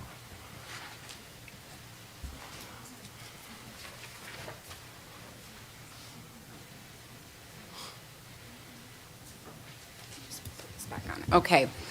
So we have 6 ordinances to introduce to you tonight. I'll give a high-level overview, and then you can ask questions of all the directors. The first one is an ordinance amending a current ordinance to add explicit language allowing the police department to tow vehicles that are parked in violation of this ordinance. The second one is an ordinance to adopt to amend the most recent iteration of the Todd South redevelopment plan to add Park Avenue from 7th Avenue down. The third ordinance is currently an outdated ordinance, so we're updating it to comply with DCA and to be consistent with the fees that we do charge.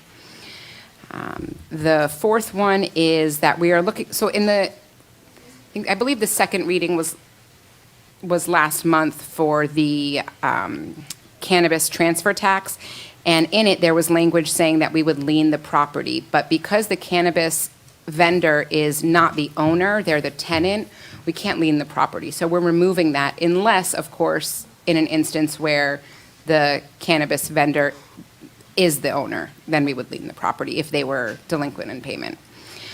The fifth one is regarding shade tree, and we're looking to document the process for removal and replacement of the trees.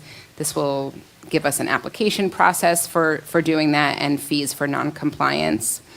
And then the last one is we are looking to ban the sale of hemp-derived products, like you might have heard of them as Delta 8, Delta 9, at smoke shops that are popping up everywhere. And so we're looking to ban that and be able to enforce that. Questions from council members? Question. Yes, what's the reasoning behind banning selling hemp? Okay, so first of all, we are looking to, we're inviting the cannabis industry here, right? We've given out licenses and we're opening. If people are selling Delta 8, Delta 9, first of all, it's unclear what they're selling. Second of all, we're trying to give a benefit to those who are coming to our community to open these businesses. And by saturating the market with these other very similar products, you're really not giving them a good shot in Plainfield. Third, we really don't intend to have a smoke shop on every block. That was never the intent, and it's, we're getting oversaturated with those. So we want police to be able to go in and have some teeth behind going in there and, finding the product and fining and, have a process for that. Any others? I have a question. MC 2024-13. So this is the ordinance limiting the use for certain vehicles. 4 tons, as I was reading it, it was noted that vehicles, anything more than 4 tons. What is the time frame, like, that they cannot park on the street? So it's buses, it's road tractor trailers, commercial vehicles. I didn't see a time frame. Hi. Hi. Couple of things. One, it's not just 4 tons, it's all commercial vehicles. The city ordinance has clearly stated for years that no commercial vehicle should be parked on city streets at any time. That's 24 hours. The language has been somewhat unclear. We wanted to make it clearly known to the public what we intend to enforce. We've gotten numerous complaints over the years and months of vehicles parking throughout the city overnight, vehicles idling overnight, tractor trailers, buses, tow trucks, any type of commercial vehicle. So we're looking to fall in line with most of our neighboring municipalities. We feel that Plainfield is a better community than any of the communities around us. So we want to make sure that we are enforcing things that will improve the quality of life of the citizens of the city of Plainfield. So that's where this change to the ordinance is coming from. It's not just vehicles over 4 tons. Thank you. MC 2024-17, they want to put a process in place regarding putting trees down and removal. I understand with me being on the shade tree committee that they do knock on the doors and say something to the constituents if they want to plant a tree down there. But just recently, not too long ago when they were planting trees, one was planted and a constituent called me, and of course I had it removed because the tree was planted on a line, and that can cause some interruption on the line right in front of their house. I believe it was the gas line or something, and their concern was that it would grow.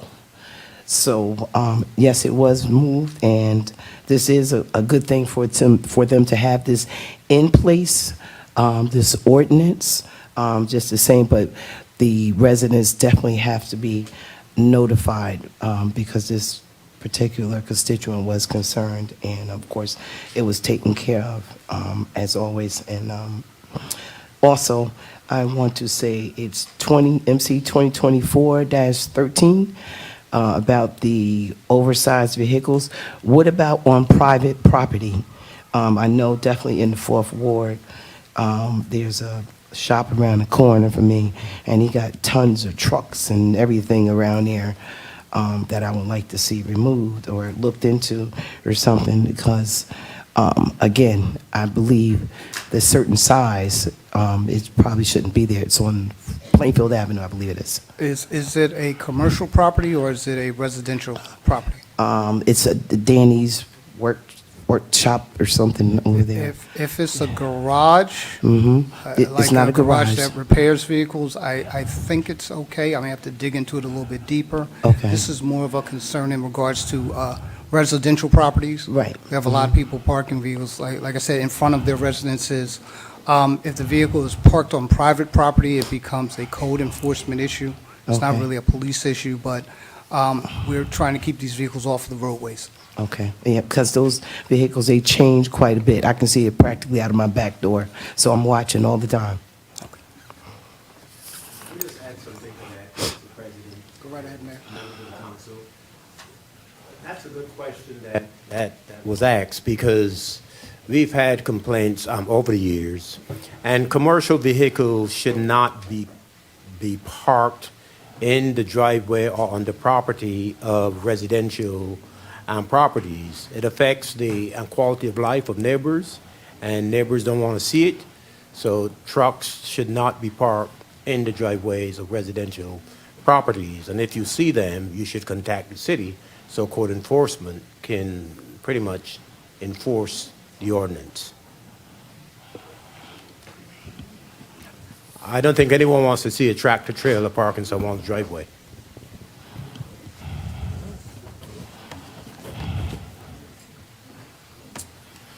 Anyone else? All right, do we have consensus Yes. to add these to the voting meeting? Any opposition? Yes. Any opposition or abstentions? I just have one more statement also as well. Going back to the shade tree again, my suggestion also as well is that if it does passes, when it does passes, is that the appropriate notice goes out to the constituents and let them know what they're doing, because the constituents, they do need notices so that they'll know. You cannot put a tree out there unless this, that, and the third, and unless you follow these rules, and also that they'll know this cannot happen unless you get the permission and/or complete that application. So they definitely need appropriate notification. Thank you, Councilwoman. Was that support for the resolution or opposition? General, just for the record. Say it Were you again? supporting the resolution or? No, I'm supporting it, but I just want to make sure that they get appropriate notice. All right, thank you. Thank you for that input. Okay, add that to the voting meeting as well. We will now recess for 5 minutes. Council President? Yes? Do you mind if I just make one quick announcement before the recess? Okay. I think it would save some people some time. So we have here the Director of Housing for Jewish Family Services, and he brought with him 2 bilingual staff members. I know there are probably some people here who were affected by the condemnation who have not been able to connect to resources. I'd hate to see you have to wait another potential hour or so before connecting with Jewish Family Services and their staff. So while we're on recess, if you want to take the opportunity to take advantage of the fact that the agency is here, I would recommend that you do so. Council President, if you can give Jewish Family Services the opportunity to speak for a couple of minutes, I Why would don't- appreciate that. Why don't you come up, sir?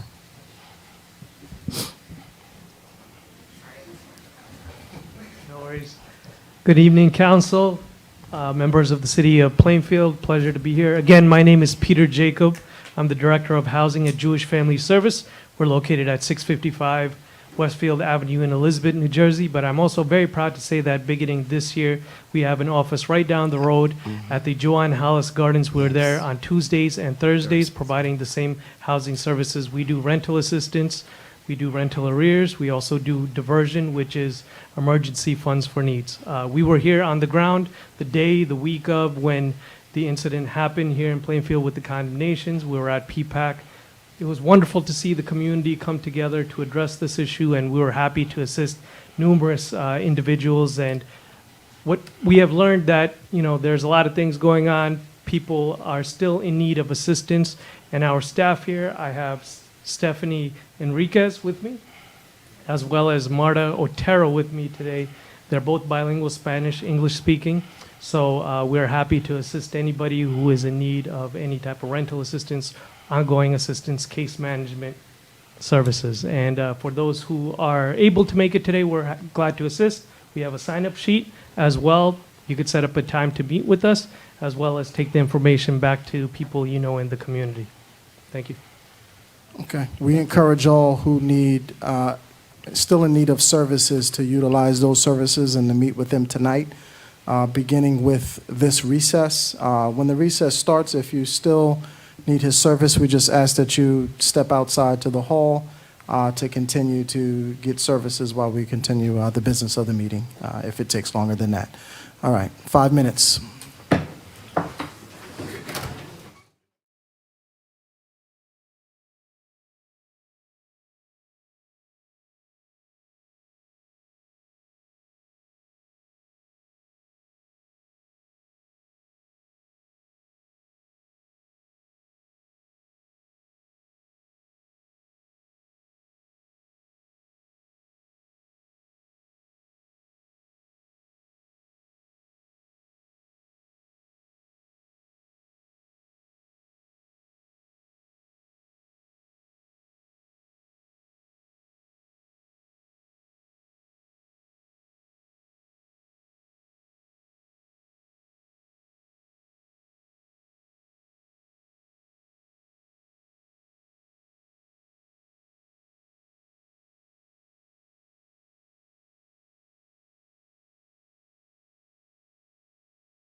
We'll get back to our business. I love it. We'll get back to our business.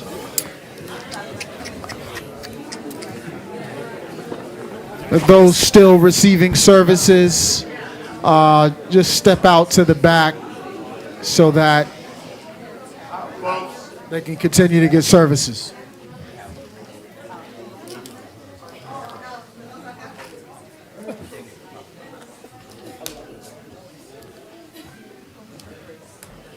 The intermission is a particularly exciting time,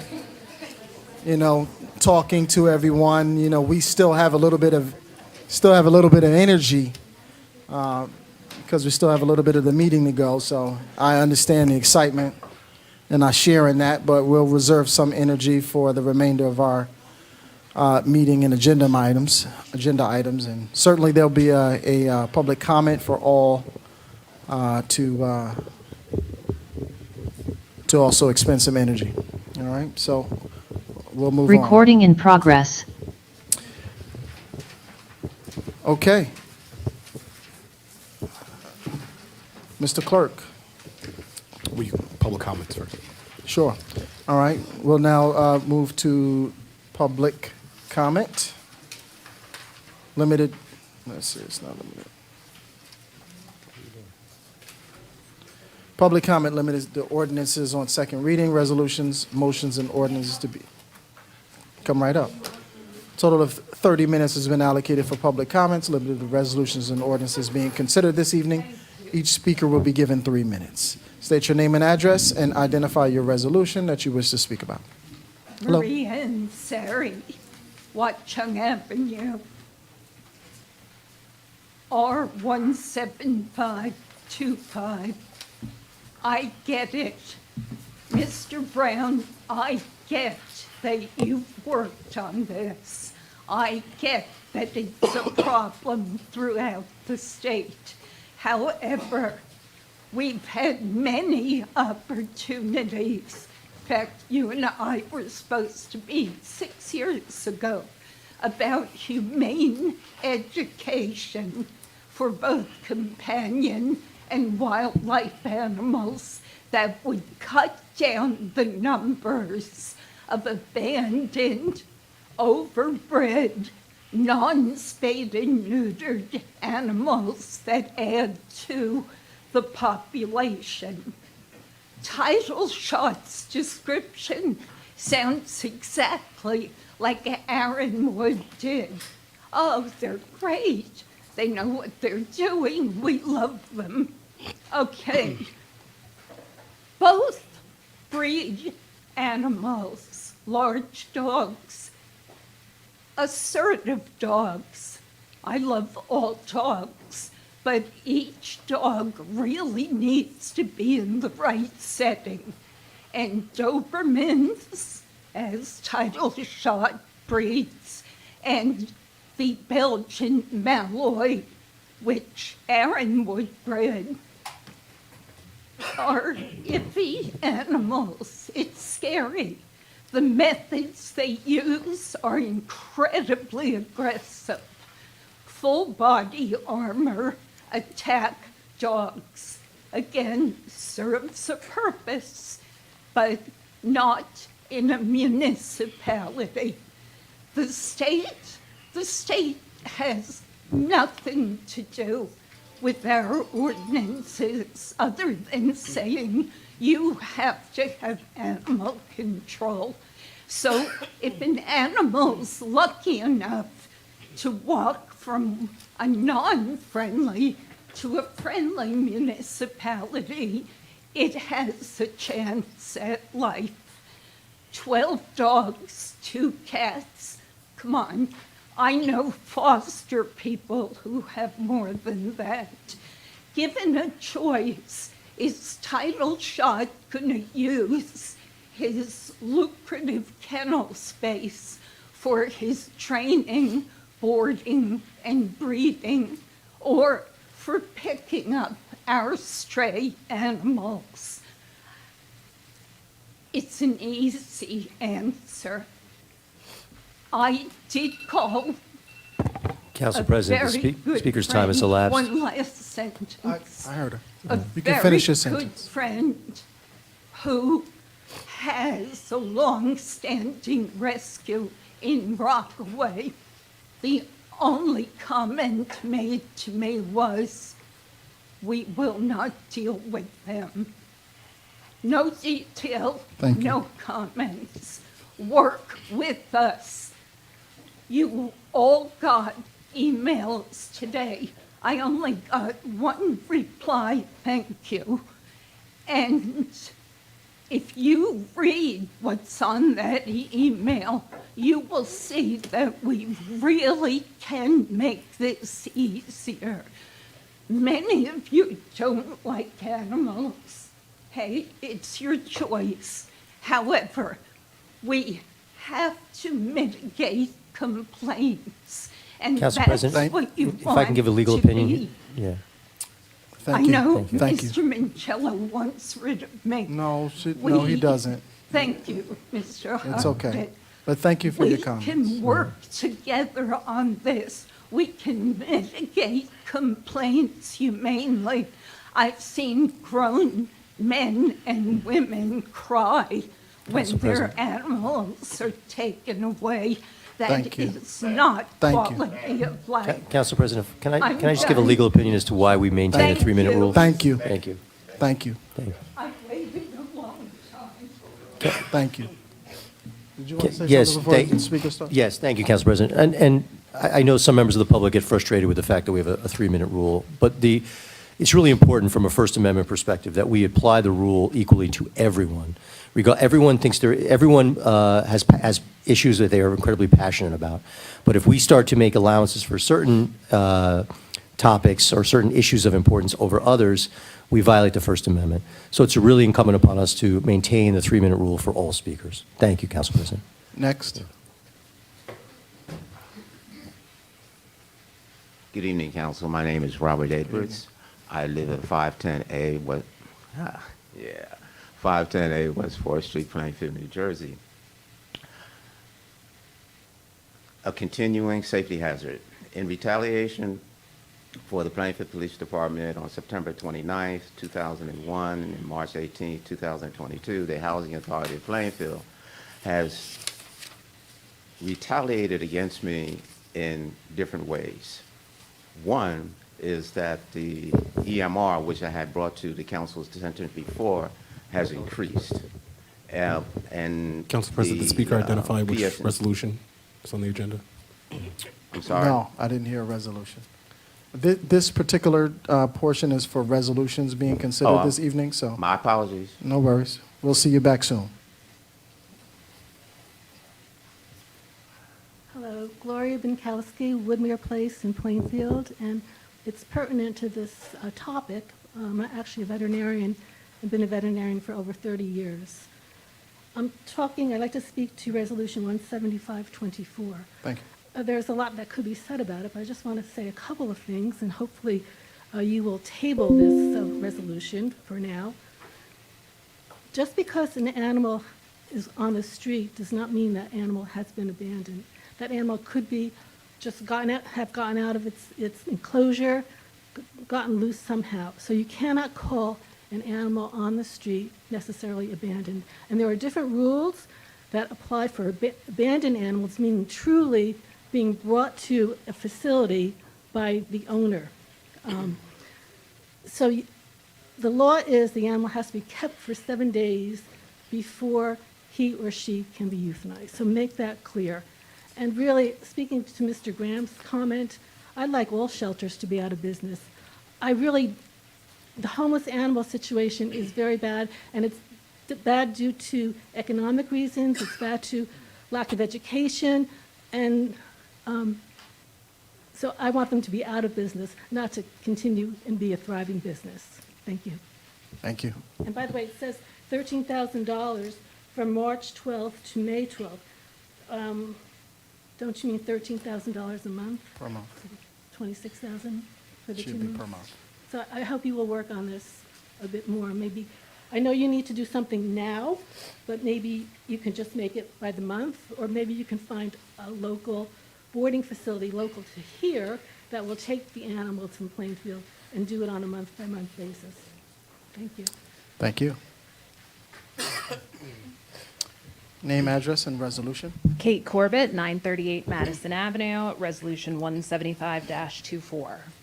I want to thank the members of council who responded to my email, Councilpersons Cherry DeSolman Wyatt. You may know of me as the author of a petition that now has 700 signatures from the citizens of Plainfield, encouraging us to identify a safe and reliable provider of animal control services. The kennel being proposed today is not validated to be safe, nor is it proven to be reliable. Most of us carry a smartphone, which any person could have connected to that facility before bringing the resolution before the council of today and conducted a video call with a member of their staff or the local Department of Health to confirm that it is actually a safe and functional facility. I myself will be traveling north tomorrow to Wayne, New Jersey. If it's necessary for a member of the public to go to said facility to arrange that video call with the administration or a member of council, I volunteer to do that. I think that we're quite serious about the idea that we need to have functional public services. I am not here to tell you we need to save every single puppy and kitten and cuddle it and love it forever. I'm here to tell you that animals on the street who are people's pets deserve an opportunity to be returned to their homes safely and quickly, and that animals on the streets who are unsafe, of which there are many, need to be dealt with rapidly by appropriate trained professionals. Otherwise, they pose a risk to public health and safety. So I would also encourage the council to consider what they're signing up for. You all signed up for Aaronwood Kennels. Please don't take responsibility for signing up for another inadequate provider of these services. We have the opportunity to engage with multiple animal control services providers, and it sounds very clear that we have not yet pursued a shared services arrangement with the county. Understandably, they're not going to take over our responsibility, but we can pursue other options with other municipalities, in addition to attempting to work with the state.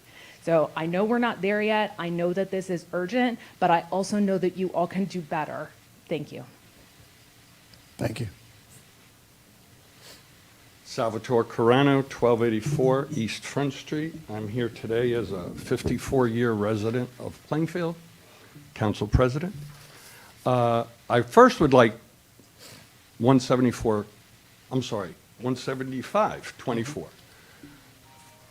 Thank you, Mr. Mapp, for your ability to get a hold of the county and attempt all the things that you've attempted. It's a tough solve for any municipality. It really is. But let's be fair about equitable distribution of responsibility and blame and faults. Citizens should be responsible for their animals. Law-abiding citizens should be responsible for following laws, not going through red lights, all of those things.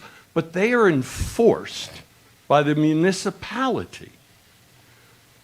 If we don't front-end our crisis, and it is a crisis, I've heard upwards of 350 animals came through that shelter last year. 350. Not the numbers you're all quoting tonight. This is what I have heard. We're talking animals, not just dogs, not just cats, but animals in general. They're not all abandoned. They are citizens, animals, lost, get out of their yards. They are abandoned. They are fight animals. They are court animals. They are many different levels. We, as a governing body and an administration, should be responsible and hopefully let that be your legacy. In addition to your success, Mr. Mayor, let that be your legacy, to work towards a resolve to front end the problem so the back end won't be as difficult. If you spay and neuter more, if you educate more, if you do many things up front, work with many, many organizations that will assist you, in my humble opinion, the back end wouldn't be as difficult. But make no doubt about it, I'm here at the microphone telling you, you all are in a pickle, have been in a pickle, understandably, and I sympathize with the positions you're put in. But we have had decades, government, decades of this problem. Thank you. Thank you. Ellie Campoli, 1158 Woodmere Place. Thank you for giving me the opportunity to speak. Regarding Resolution 175-24, I just have a couple of questions. I'd like to know if the owner, Darren Wayhead, is an animal control officer, if he is certified by the state of New Jersey as an animal control officer, and does he have that background? And how many people are on the staff there at Title Shot? It's my opinion that the Plainfield Health Department should absolutely go to this facility and check it out on your own, not rely on Rockaway Health Department. This is our animals that we're talking about. And I think that the health department should absolutely go to this facility now and in a couple of weeks and in a couple of weeks so that we can avoid what happened at Arrowwood. It says that there are 12 runs, 12 dogs. So what happens when there's more than 12 dogs in intake? What happens to the dogs that are there? What if we get 15 dogs or 20 dogs? What happens? Do we euthanize those dogs that are over the number? And what about the cats? 10 cats? This is kitten season. You're going to have 10 cats in a day, in an absolute day. What about adoptions? How are they going to present adoptions to the public? How are people that lose their animals for whatever reasons? They're not abandoned. We've talked about that. Animals that get out of the yards, whatever. How are people supposed to know where to go? And how do they get their animals back? What happens? How are they going to do adoptions? The bottom line is this facility, Title Shot, is a kennel. It is a boarding, kennel, and training facility. It is not a shelter. When we asked about the protocol for animal intake and deceased animals and wildlife, the answer was it's the protocol of the state of New Jersey. They're not governed by the state of New Jersey. They are a kennel. They're not governed by the state of New Jersey because they're not a shelter. There's a difference. It's an absolute difference. And I think the council, and in due diligence, and I know you've done a lot of work, and we made the mistake with Arrowwood. It was a terrible, horrible mistake. We don't even know how many animals really died. But I ask you to please Council reconsider this and look into this Thank you. much more than has already been done. But I thank you for all your work. Thank you.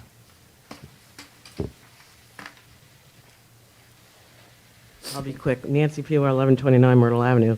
On R141-24, I too am glad that Tracy Bennett's coming back. I've known her for a while in that position, and I'm glad to see her back. And I do want to thank the council people who read my email about 168. R 168-24, and I know there was confusion on the numbers because what was posted on the website on Friday night was 167, and then what's on here is 168, so I do understand that confusion. That's why there was confusion. There probably something was added. And as far as prior, when Miss Marie got up the first time, I think the city forgot, or somebody forgot to ask if there was anybody on the video, whether they needed to speak. So that, I think that's what that confusion happened, why that confusion happened, why she got up after, because I think, I think that's what happened. Thank you. Okay.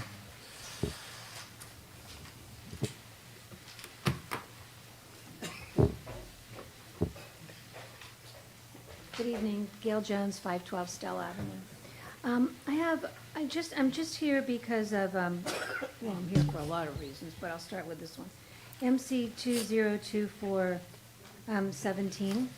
I'm on the Shade Tree Commission, and I haven't seen this ordinance in full, but from what I've heard and what I've talked to the people involved in this, there's a lot of conflict between what the Shade Tree Commission is and what this ordinance is. I would greatly appreciate it if it could be reviewed, because nowhere is there a definition in this about it says to apply for an application. What is application? Who's going to pay for the replacement? Who's going to pay for the removal? How do you apply? I know that beginning in April, people can call in from the city to ask the commission to have a tree planted. And if we have people apply to have a tree planted, we don't even know how many the county's going to give us. This year we had 66 to plant. And we had money and we bought trees and we planted them. But we don't know what it is, and who's going to enforce this? I was told that the zoning group, the zoning board is going to enforce this. How does that work with the shade tree? So there's a lot of questions unanswered here. So could you please review it and have it stated more clearly so that the lay people could understand it? And how does somebody, I know that districts 2 and 3 get involved a lot more than 1 and 4 because we have our own system of communication. We have all the newsletters going out, but 1 and 4 seem to be lacking in that department. So I don't know how to get it out, and it's not even involved in the mayor's newsletter to how to apply for a tree to be planted, and which would be very helpful, Mr. Mayor, for people to realize that they can request a tree, because when people call in and ask, we go out and look, take pictures, say yes or no to something, and a tree roots do not get involved with a gas line. The people who planted them this year for us, and another thing I have an argument with the county about is, why do we have somebody come in from Long Island to plant the trees when we have so many nurseries in New Jersey? New Jersey's not even supplying the trees for this tree city. So I'm so confused, and I hope that some of this can be outlined here. And the other thing I just want to say is I was just kind of shocked when I was told, when we heard tonight that in reference to R17524, that nobody had gone to look at this kennel to see if it would be accepted for the animals. And I agree, animals that are found, I know that we have on our neighbor, we have pictures all the time asking to find owners. Thank you. Thank you. Hello, I'm Mary Ellen Chanda, 915 Hillside Avenue here in Plainfield. I just have a couple of things to add to the R17524 discussion. One of the things that concerns me, when an animal is picked up, many will be injured in some way, some might have been abused. What kind of medical facilities will be available to these animals when they're brought there? Will they be allowed to sit there uncared for? It will be a sad thing for them, and many are in pain. They're going to be very traumatized. Kennels are not happy places. Well, shelters aren't either, but, kennels, and many dogs get very anxious there, and, a lot of problems, psychological problems can arise with them as a result of that. Because they don't spay or neuter, I'm assuming there will not be a trap, neuter, return program that they have for our city, which is very important. And going back to 2000, when we lost our, Sterling Garden State Kennel, we formed in Plainfield, a group of us, an animal initiative committee, and we offered to work with the city, to try to help educate We had a celebration of animals each year, a blessing of animals, and some kind of an informational program, which was fairly successful, very successful in the beginning, and many churches started doing the blessing, so we had fewer people.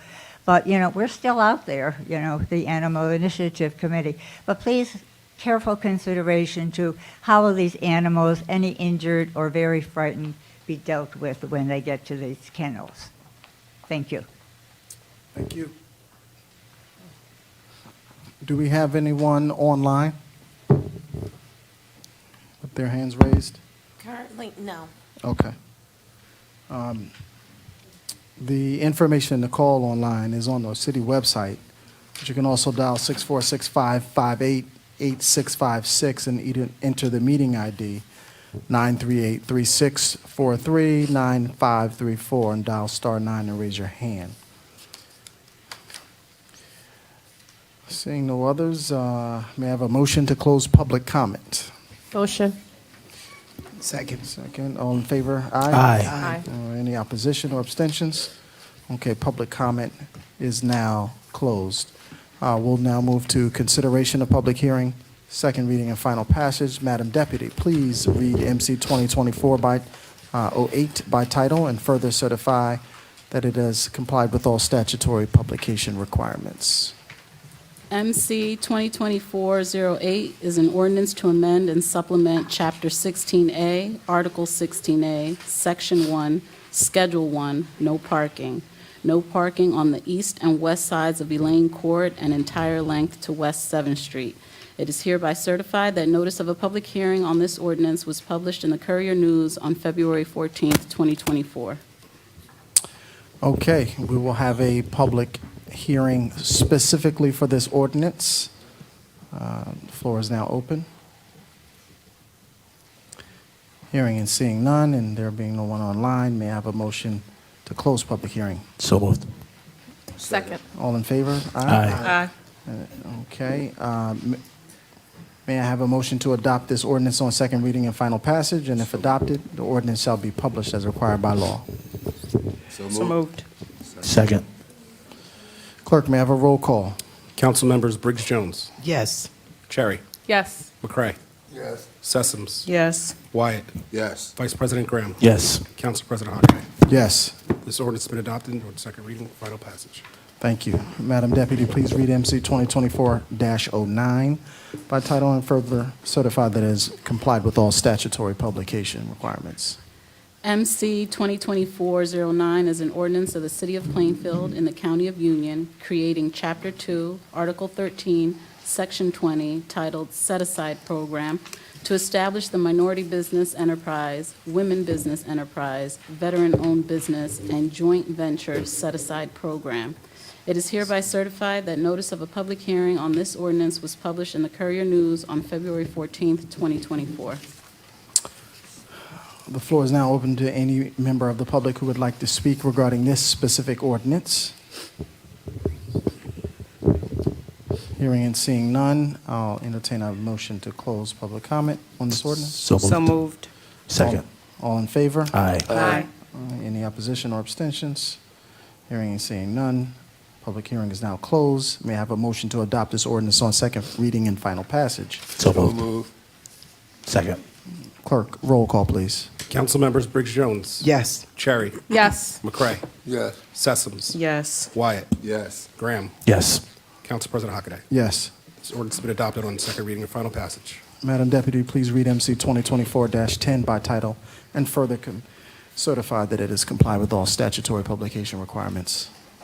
MC 2024-10 is an ordinance of the City of Plainfield in the County of Union, amending Chapter 17, the Land Use Ordinance, Article 1, Section 17:1-23, Penalties and Fines. It is hereby certified that notice of a public hearing on this ordinance was published in the Courier News on February 14th, 2024. The floor is now open to any member of the public who would like to speak regarding this ordinance. Hearing and seeing none, I'll entertain a motion to close public hearing on this ordinance. So moved. Second. All in favor? Aye. Opposition, abstentions? Hearing none, may I have a motion to adopt this ordinance on second reading and final passage and further certify that it is complied with all statutory publication requirements? So moved. Second. Clerk, we have a roll call?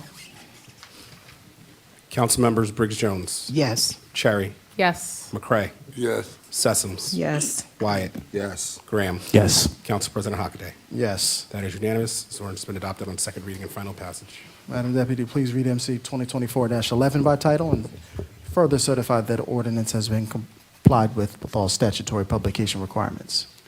MC 2024-11 is an ordinance of the City of Plainfield, County of Union, New Jersey, adopting the Eighth Amendment to the 197 Scattered Sites Redevelopment Plan dated February 1st, 2024. It is hereby certified that notice of a public hearing on this ordinance was published in the Courier News on February 14th, 2024. Okay, the floor is now open for any member of the public that would like to speak regarding this ordinance specifically. Hearing and seeing none, I'll entertain a motion to close public hearing. So moved. Second. All in favor? Aye. Any opposition or abstentions? Public hearing is closed on this ordinance. May I have a motion to adopt this ordinance on second reading and final passage? So moved. Second. Clerk, roll call, please. Council members Briggs Jones. Yes. Cherry. Yes. McCray. Yes. Sessoms. Yes. Wyatt. Yes. Vice President Graham. Yes. Council President Hockaday. Yes. That's unanimous. This ordinance has been adopted on second reading and final passage. Madam Deputy, please read MC 2024-12 by title and certify that it is complied with all statutory publication requirements. MC 2024-12 is an ordinance of the City of Plainfield, County of Union, New Jersey, adopting the scattered city-owned parking lots and adjacent lots redevelopment plan dated February 1st, 2024. It is hereby certified that notice of a public hearing on this ordinance was published in the Courier News on February 14th, 2024. The floor is open to any member of the public who'd like to speak regarding this ordinance specifically. Hearing and seeing none, I'll entertain a motion to close public hearing. So moved. Second. All in favor? Aye. Any opposition or abstentions? Okay, public hearing is now closed. May I have a motion to adopt this ordinance on second reading and final passage? So moved. Second. Clerk, roll call. Council members Briggs Jones. Yes. Cherry. Yes. McCray. Yes. Sessoms. Yes. Wyatt. Yes. Vice President Graham. Yes. Council President Hockaday. Yes. That is unanimous. This ordinance has been introduced on second reading and final passage. Okay, That concludes ordinances on second reading. Thank you. Mr. Clerk, will you please announce the consent agenda? Mr. Council President, the consent agenda items have been identified as resolutions 135-24 through 167-24, 169-24, and 171-24 through 174-24, and 176-24 through 181-24. Removed from the consent and will be voted on separately are resolutions 168, 170, and 175. Okay. I believe that's correct. I think so too. Now we'll go back and check, but may I have a motion to approve the consent agenda? So moved. Second. Okay, clerk, roll call. Let's roll call on the consent agenda items. Council members Briggs Jones. Yes. Cherry. Yes. McCray. Yes. Sessoms. Yes. Wyatt. Yes. Vice President Graham. Yes. Council President Hockaday. Yes. It's unanimous. Consent agenda has been approved. Okay, please proceed with the non-consent items. We have Resolution 168-24 designating certain blocks as non-condemnation redevelopment areas.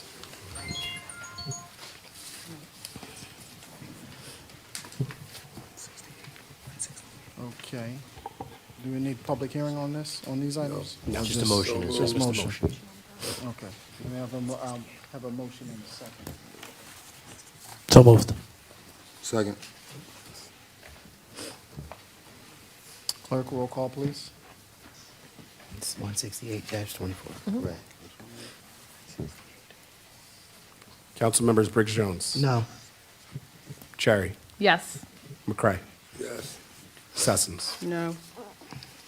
Wyatt. No. Vice President Graham. Yes. Council President Hockaday. Abstain. It's 3 in favor, 3 opposition, 1 abstention. Resolution fails. come to Resolution 17024, designating 314 BSD as redeveloper for the redevelopment of certain areas. That's Resolution 170.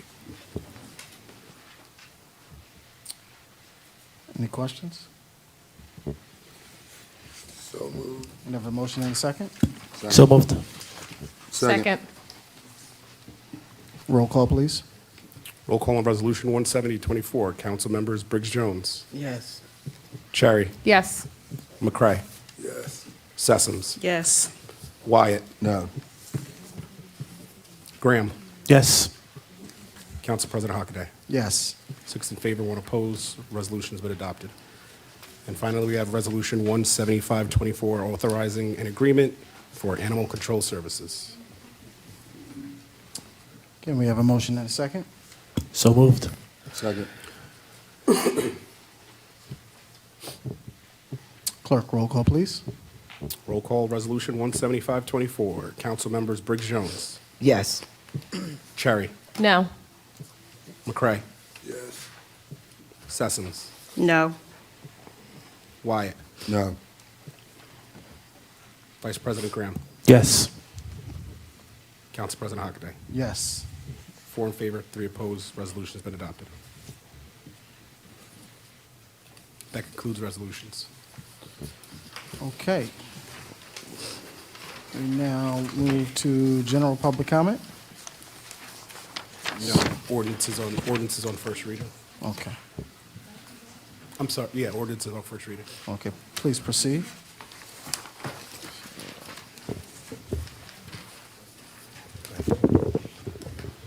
MC 2024-13 is an ordinance amending and supplementing Chapter 16, Vehicles and Traffic, Article 5, limiting the use of streets to certain class of vehicles, subsection 16:5-2B, parking forbidden on all streets to certain vehicles.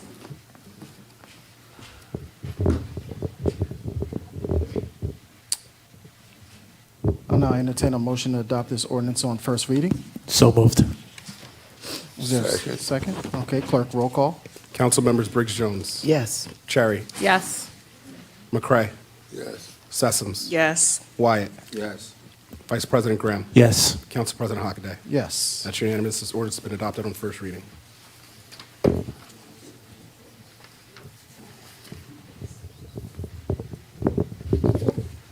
Ordinance 2024-14 is an ordinance of the City of Plainfield and the County of Union adopting the TOGD South Redevelopment Plan Amendment dated February 1st, 2024.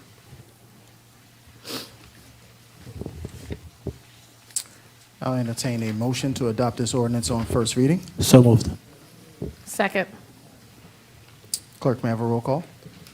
Council members Briggs Jones. Yes. Cherry, Yes. McCray, Yes. Sessoms, Yes. Wyatt, Yes. Vice President Graham, Yes. Council President Hockaday. Yes. That is unanimous. This ordinance has been adopted on first reading. MC 2024-15 is an ordinance to amend Chapter 2, Economic Development of the City of Plainfield by amending Article 10, Section 2:10-6C, Fee Schedule Update. I'll entertain a motion to adopt this ordinance on first reading. So moved. Second. Clerk, roll call, please. Roll call MC 2024-15. Council members Briggs Jones, Yes. Cherry, Yes. McCray, Yes. Sessoms, Yes. Wyatt, Yes. Vice President Graham, Yes. Council President Hockaday. Yes. That is unanimous. This ordinance has been introduced on first reading. MC 2024-16 is an ordinance of the City of Plainfield and the County of Union amending Chapter 20, the Cannabis Transfer Tax and User Tax, Article 1, Section 20:1-1E.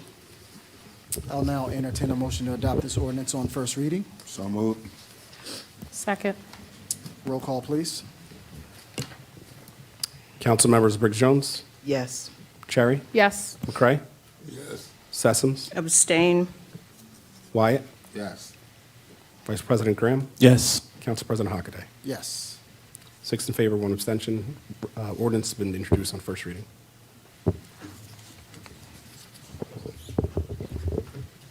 MC 2024-17 is an ordinance of the City of Plainfield and the County of Union creating Chapter 17, Article 9, Section 49D, titled Shade Tree Replacement and Removal, to establish an application process for the replacement and removal of shade trees. I'll now entertain a motion to adopt this ordinance on first reading. So moved. Second. Clerk, may we have roll call? Roll call MC 2024-17. Council members Briggs Jones. No. Cherry. Yes. McCray. Yes. Sessoms. Yes. Wyatt. Yes. Vice President Graham. Yes. Council President Hockaday. Yes. 6 in favor, 1 opposed. Ordinance has been introduced on first reading. MC 2024-18 is an ordinance of the City of Plainfield and the County of Union amending and supplementing Chapter 17, Land Use, specifically Chapter 17:9-24A, prohibiting the manufacture, sale, advertisement, or concealment of any illicit THC product. I'll now entertain a motion to adopt this ordinance on first reading. So moved. Second. Clerk, may we have a roll call? Roll call MC 2024-18. Council members Briggs Jones. Yes. Cherry. Yes. McCray. Yes. Sessoms. Yes. Wyatt. C. Vice President Graham. Yes. Council President Hockaday. Yes. That's unanimous. This ordinance has been introduced on first reading, and that concludes ordinances on first reading. Okay, we now move to general comments. Council So- President, Yes. before you go to general comments, can I make a comment or extend an invitation? Would be more appropriate. Sure. I think everyone in this audience and beyond is familiar with the challenge that we are facing concerning an animal shelter. I don't believe it's any secret. My administration is very open to any suggestion that anyone in the audience or within the sound of my voice is able to bring forward. I extend an invitation. If you have a solution, a place where the animals that are picked up in Plainfield can be taken, please don't hesitate to give my office a call at 908-753-3310. If you can provide us with a name of a shelter or names so that we could vet them prior to a meeting that I am willing to have with you, please provide us the names of any shelter that you are aware of in the state of New Jersey that we may be able to contract with to take care of the animals that are being picked up in Plainfield. That's an invitation for a meeting with you. Coming with a solution, call my office at 908-753-3310. Thank you.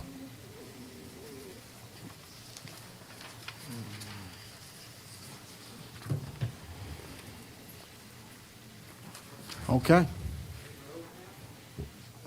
Yes, all right. Public comment. 30 minutes has been allocated for all public comments. Each speaker will be given 3 minutes. Yeah, Nancy Fever, 60? 1129 Myrtle 60? Avenue. Thank 60. you, Mayor, for that, because I wish I had an answer for you. I'll try to do some research, but people dump animals in Greenbrook Park all the time, and my family, through all the years, have taken care of abandoned animals that people have gotten rid of, so I know the situation is not good.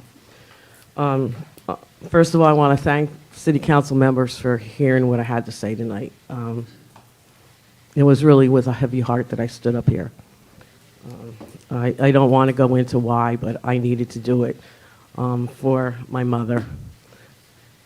My question to it's a question, but it's also a thank you to Director Abney for responding to an issue that I saw, and it got taken care of quickly, and I appreciate his quick action. I also noticed today when I was at Clinton and Myrtle Avenue that there had been a bad accident a week or so ago, and the fire hydrant is down, and I'm concerned about when it could be expedited to be replaced, since Jefferson School administration offices are nearby, and there's also a housing project nearby, and also the rest of us residents are nearby. You know, I don't know whose responsibility, if that's New Jersey American Water or whatever, but as soon as that could be replaced, I think it would be very helpful to the area residents. And again, thank you to the council people for hearing what I had to say tonight. Thank you. Good evening. My name is Robert Edwards. I live at 510A West 4th Street. My anxiety is due to the fact that I have no heat, no functioning stove, because the Housing Authority of Plainfield, first they laced the stove with polyurethane. And on the 25th of February, after I came from the park and turned the heat up, it was in the heating system. These attacks, this aggravated assault against a 79-year-old man, because A, I took them to court for stealing my rent security. The court made them not only pay it back, but triple damages. During the covert pandemic, they wanted to put in new windows when it was unsafe almost to walk the street. So I refused. This is the origin of all of this. Fortunately, when I refused, it was based on a law. And of course, it was based on Governor Murphy's executive orders. So when they attempted to force their way into my apartment, I called the Plainfield police, who actually knew those laws and knew what Governor Murphy had ordered. So they told the Housing Authority, no, you can't. And they cited that. That was in September 29th of 21. March 18th, 22, they came back again. And this time they called the police saying, well, he's not going to let us in. They recited the same thing to them. So for that, I thank the Plainfield Police Department for not allowing them to force their way into my apartment. They went to court. They went to Superior Court, filed 2 claims to come into the apartment without a permission. The court said, no, you can't do that. Ever since that point in time, first I found out there's electromagnetic radiation coming into the apartment, and it's just flooding the apartment. The thing that really touched me is that in October, between October the 4th and 7th, they came into the apartment and created a gas leak. PS&G came in on the 7th and shut it off. On the 26th of October, the Housing Authority came back into the apartment, put the defective stove back in place with the sign on it. When the fire department had to come and put a fire out in my apartment, when the fire department came, they also submitted a violation notice. On the 30th of October, they come with this replacement, and with that replacement, they lace it with polyurethane, which is poison. Thank you. So I cannot turn the heat on. Council President, or speaker's the time's stove. elapsed. Thank you. Thank you.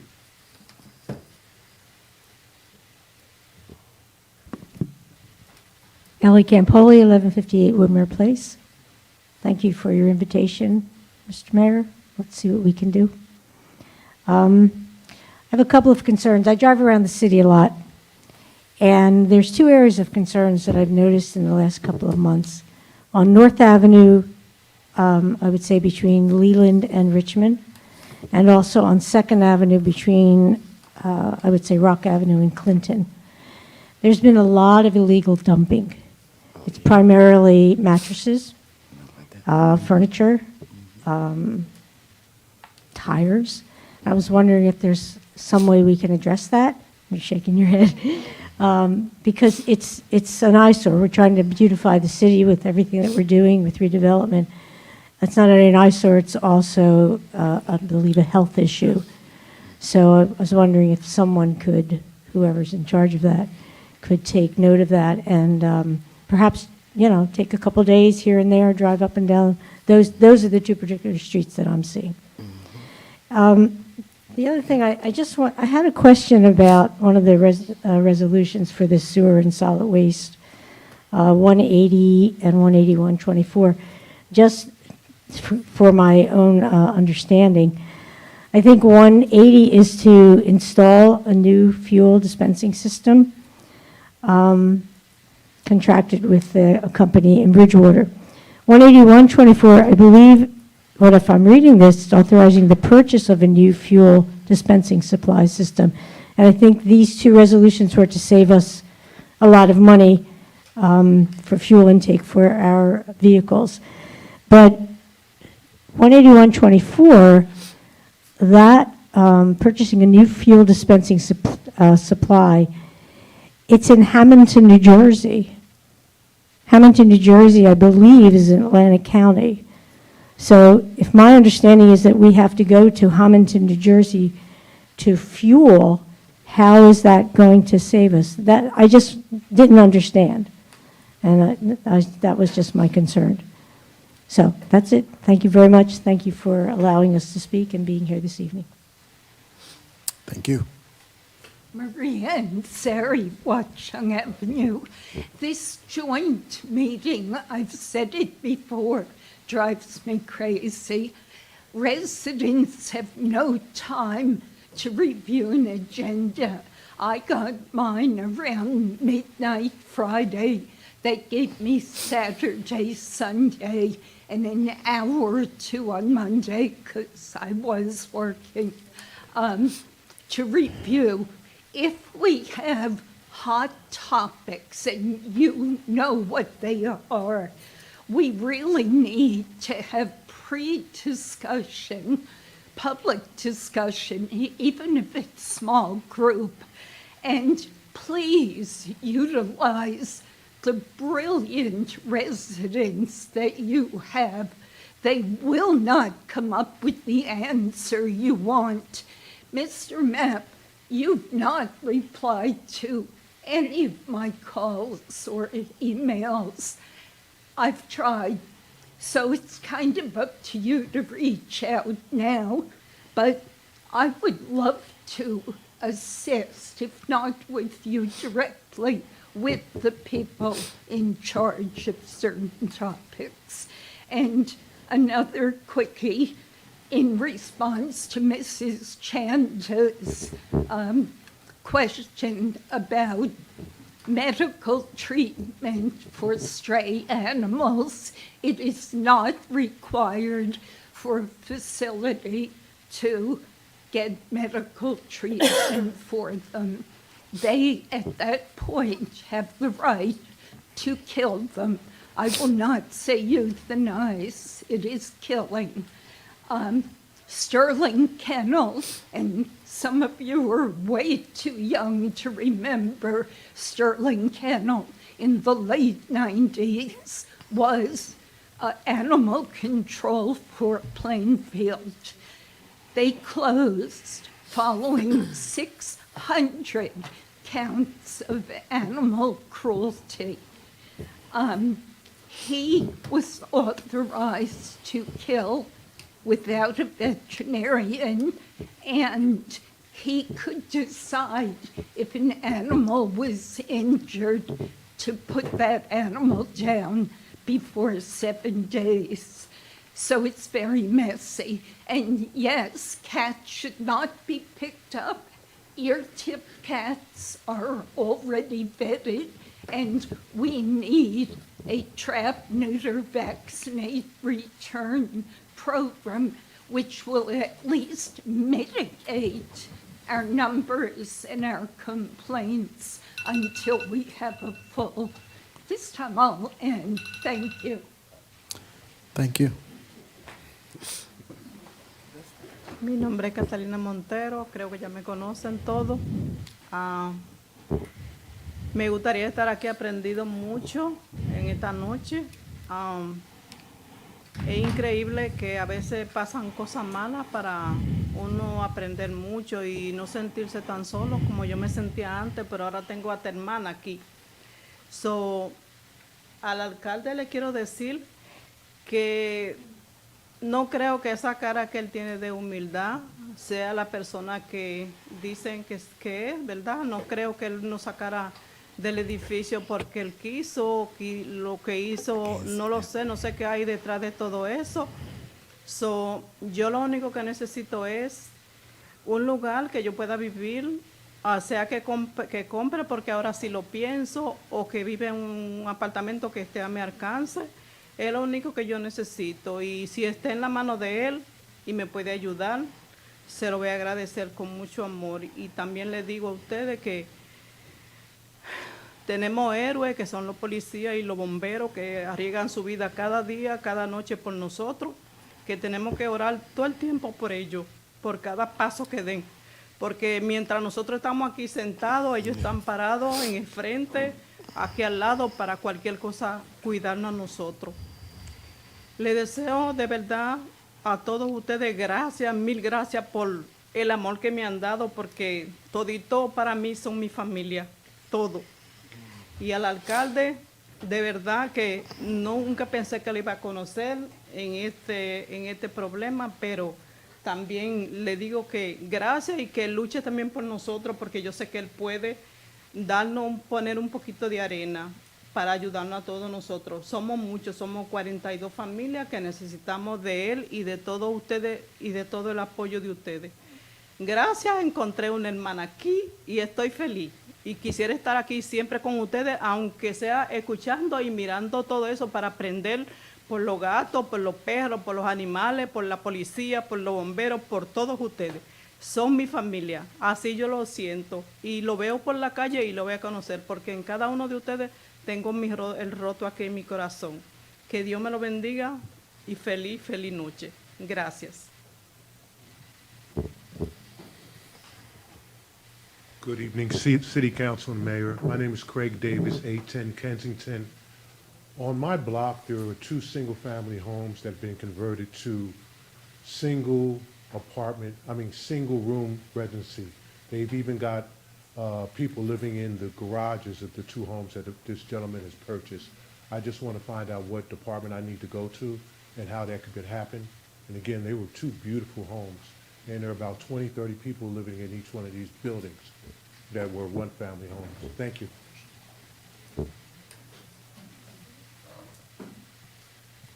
Gloria Binkowski, Woodmere Place in Plainfield. And Mr. Hockaday, I'm quite disappointed in your vote regarding the 175-24 resolution. The problem is still going to be there. I hope you'll continue to reconsider alternatives, and Mr. Mapp, we may take you up on your offer, which we've offered before. And in regards to this, Ms. Corbett's comment that she'd like to go and visit Title Shot, will you give us, if we call and we go there, will the city give us the okay that until the Title Shot that we can go in and look at the premises? And Mr. Mincello is saying no. I'll wait for, do you want to wait till the Yeah, end? finish your comment, Oh, and we'll okay. have him So address all at the end. Also, Mr. Hockaday, would it be within your ability to change the protocol so that there is a separate agenda-fixing meeting per month, so people have advance notice about what is coming up, to perhaps avoid situations that are a little bit difficult to respond to in a weekend? Finish all your comments, and we'll address everything at the end. I don't want to Okay. interrupt you. Also, it does say on the website that residents can make comments via email before noon the day of the meeting, and the comments are going to be read at the meeting. That hasn't happened. So is that really one of the regulations? Can you make it happen? So I'm finished. Okay, great. So at the conclusion of public comments, we'll address your points. I'll write them down so I don't forget. Okay. And so Thank we're going you. to hear back from Mr. Mancello about whether we can go visit Title Shop? Yes. Sure. Mhm. Thank When I you. do, okay, so one other thing. You're the health officer. Just because an animal is not microchipped does not mean that animal has been abandoned. People choose not to microchip for good reason, okay? So they're not the same thing. Abandoned, not having a microchip is not the same as being abandoned. Okay, finished. Thank you. Sal Carano, 1284 East Front Street. Welcome back, Tracy.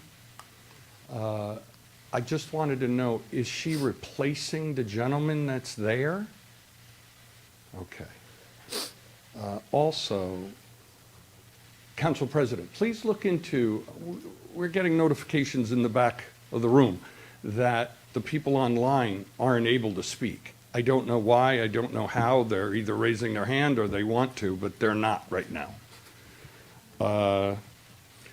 Mr. Mayor, I'm hoping this resolution or the verbiage put forward does give the authority for the rigs that are parked on private property.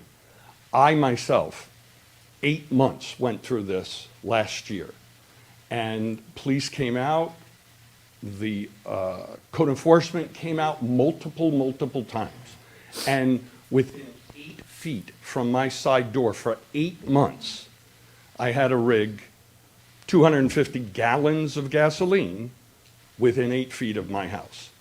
And the gentleman said he was renting it from the person who owned the property. Now, all those that know my property, there's a storefront next to me that has been unfinished for 6 years now.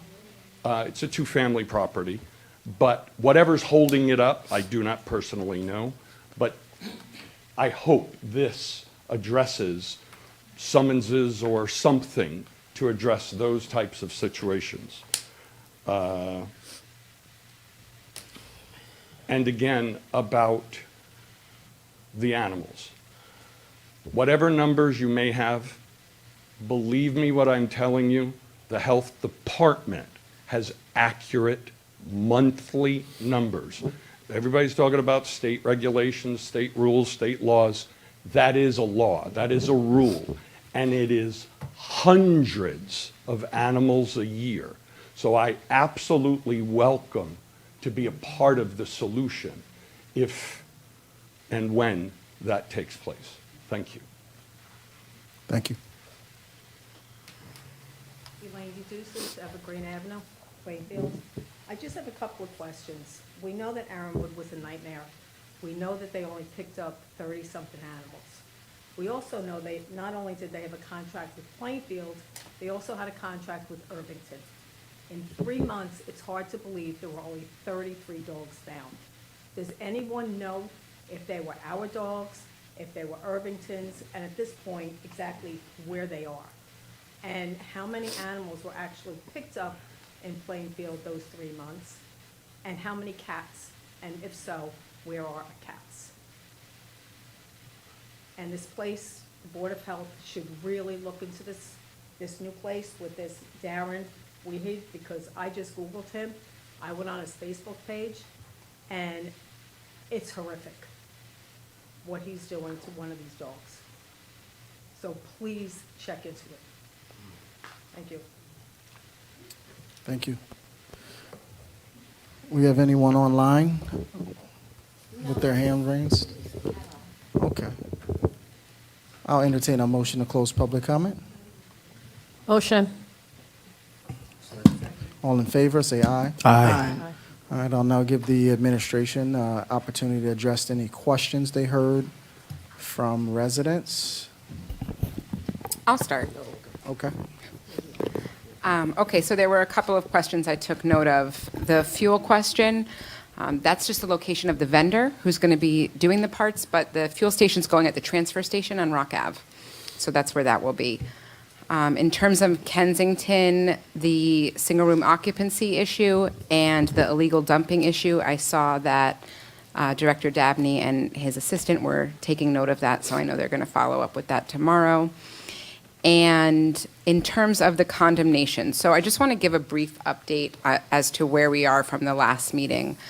After the last meeting, I wasn't here, but the mayor and some of the administration stayed back and met with some of the residents and made a plan to meet that Friday at City Hall. So we had the agencies come to City Hall. The mayor was there, certain members of the administration, myself.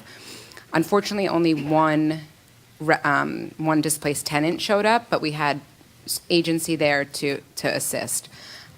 That's when we realized that it makes more sense to do this at night. People work, and it might not be feasible for them to be coming to meet with us during the day. And so that's why Peter and his team were here today to be able to provide services at night. We hoped that we would be able to capture as many people here as possible, because we have been having a hard time getting people on the phone.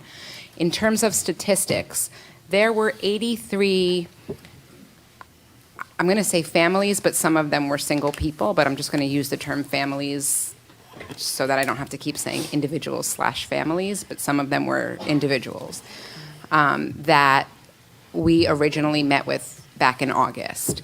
Of those, 29 have been permanently rehoused with the help of one of the three agencies. That's Jewish Family Services, Bridges, and CSP-NJ. So 29 of them have been permanently rehoused. They received their funding from the agencies, and they're kind of checked on our list. 35 of those people or families moved in with either other family members, they moved out of state. We had quite a few people move to Texas, and they figured out a situation. There were 8 people that their phones were disconnected or they never came back with the documentation that the agencies needed. And then there are 11 families/individuals who are still needing help, and that is who Jewish Family Services was here today to meet with. So I just wanted to give some statistics so that we know, what it is we're talking about, and it doesn't seem so vague every time that we discuss it. And that's all I have from my end. If I could just answer one of the questions, Council Sure, President. please. Thank you. Go right ahead. There was a question asked about reading comments into the record. I think the clerk will back me up on this, and that was a rule that we were required to do during COVID, specifically when we had virtual meetings. Since we have gone back in person, there is absolutely no requirement whatsoever that we read comments into the record. It's a participatory meeting. Either show up, or we certainly provide the virtual option, the hybrid option, if you want to participate online. But we do not read comments into the record. That's correct. And just to add to that, I thought it was already taken off the website, but I'll make sure it's off by the end of the week. Thank you.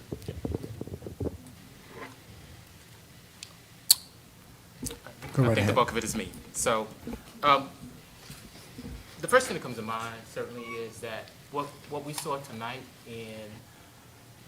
in the presentations from the residents certainly speaks to the city of Plainfield being a compassionate and passionate city. And I want that to be addressed, and I want that to be recognized. And certainly what you heard in what Mayor Mapp asked you to do is, if you can help us. At the end of the day, if you can help us with facilities that are not the 106 that we already called, we will welcome that. You can look it online, but I'll certainly talk to you afterwards. I'll be glad to talk to anyone who can give us agencies and facilities that meet the codes and regulations of the state. Now, it's one thing for certainly volunteers, which we need, and those who are compassionate about the lives of animals, but the municipality has to follow certain regulations by the Department of Health. And so that is what governs what we do. Do we wish we could do other things and be able to be fluid in how we get these animals into safe places that have been abandoned? Yes, but we follow the rules and regulations of the Department of Health. Even when you hear, well, here's my takeaways, and then I will talk about answer some of the questions. My takeaways is, we call the animals many things, right? In the community of animals, we call them unsheltered. We call them homeless. We call them abandoned. We call them many things, but they're still ultimately the responsibility of the municipality to take care of at the end of the day, whatever we call them. And it's unfortunate, and what I heard today is that we need to look at education better, and certainly that's something that we will take on. Some questions about the vet. We continue to have a veterinarian service in place, and we also have committed to make sure that this new facility that we are contracting for 2 months has a veterinarian on call. That is what we do. Is this, again, when I started this conversation, I said some will be pleased and some will not be pleased.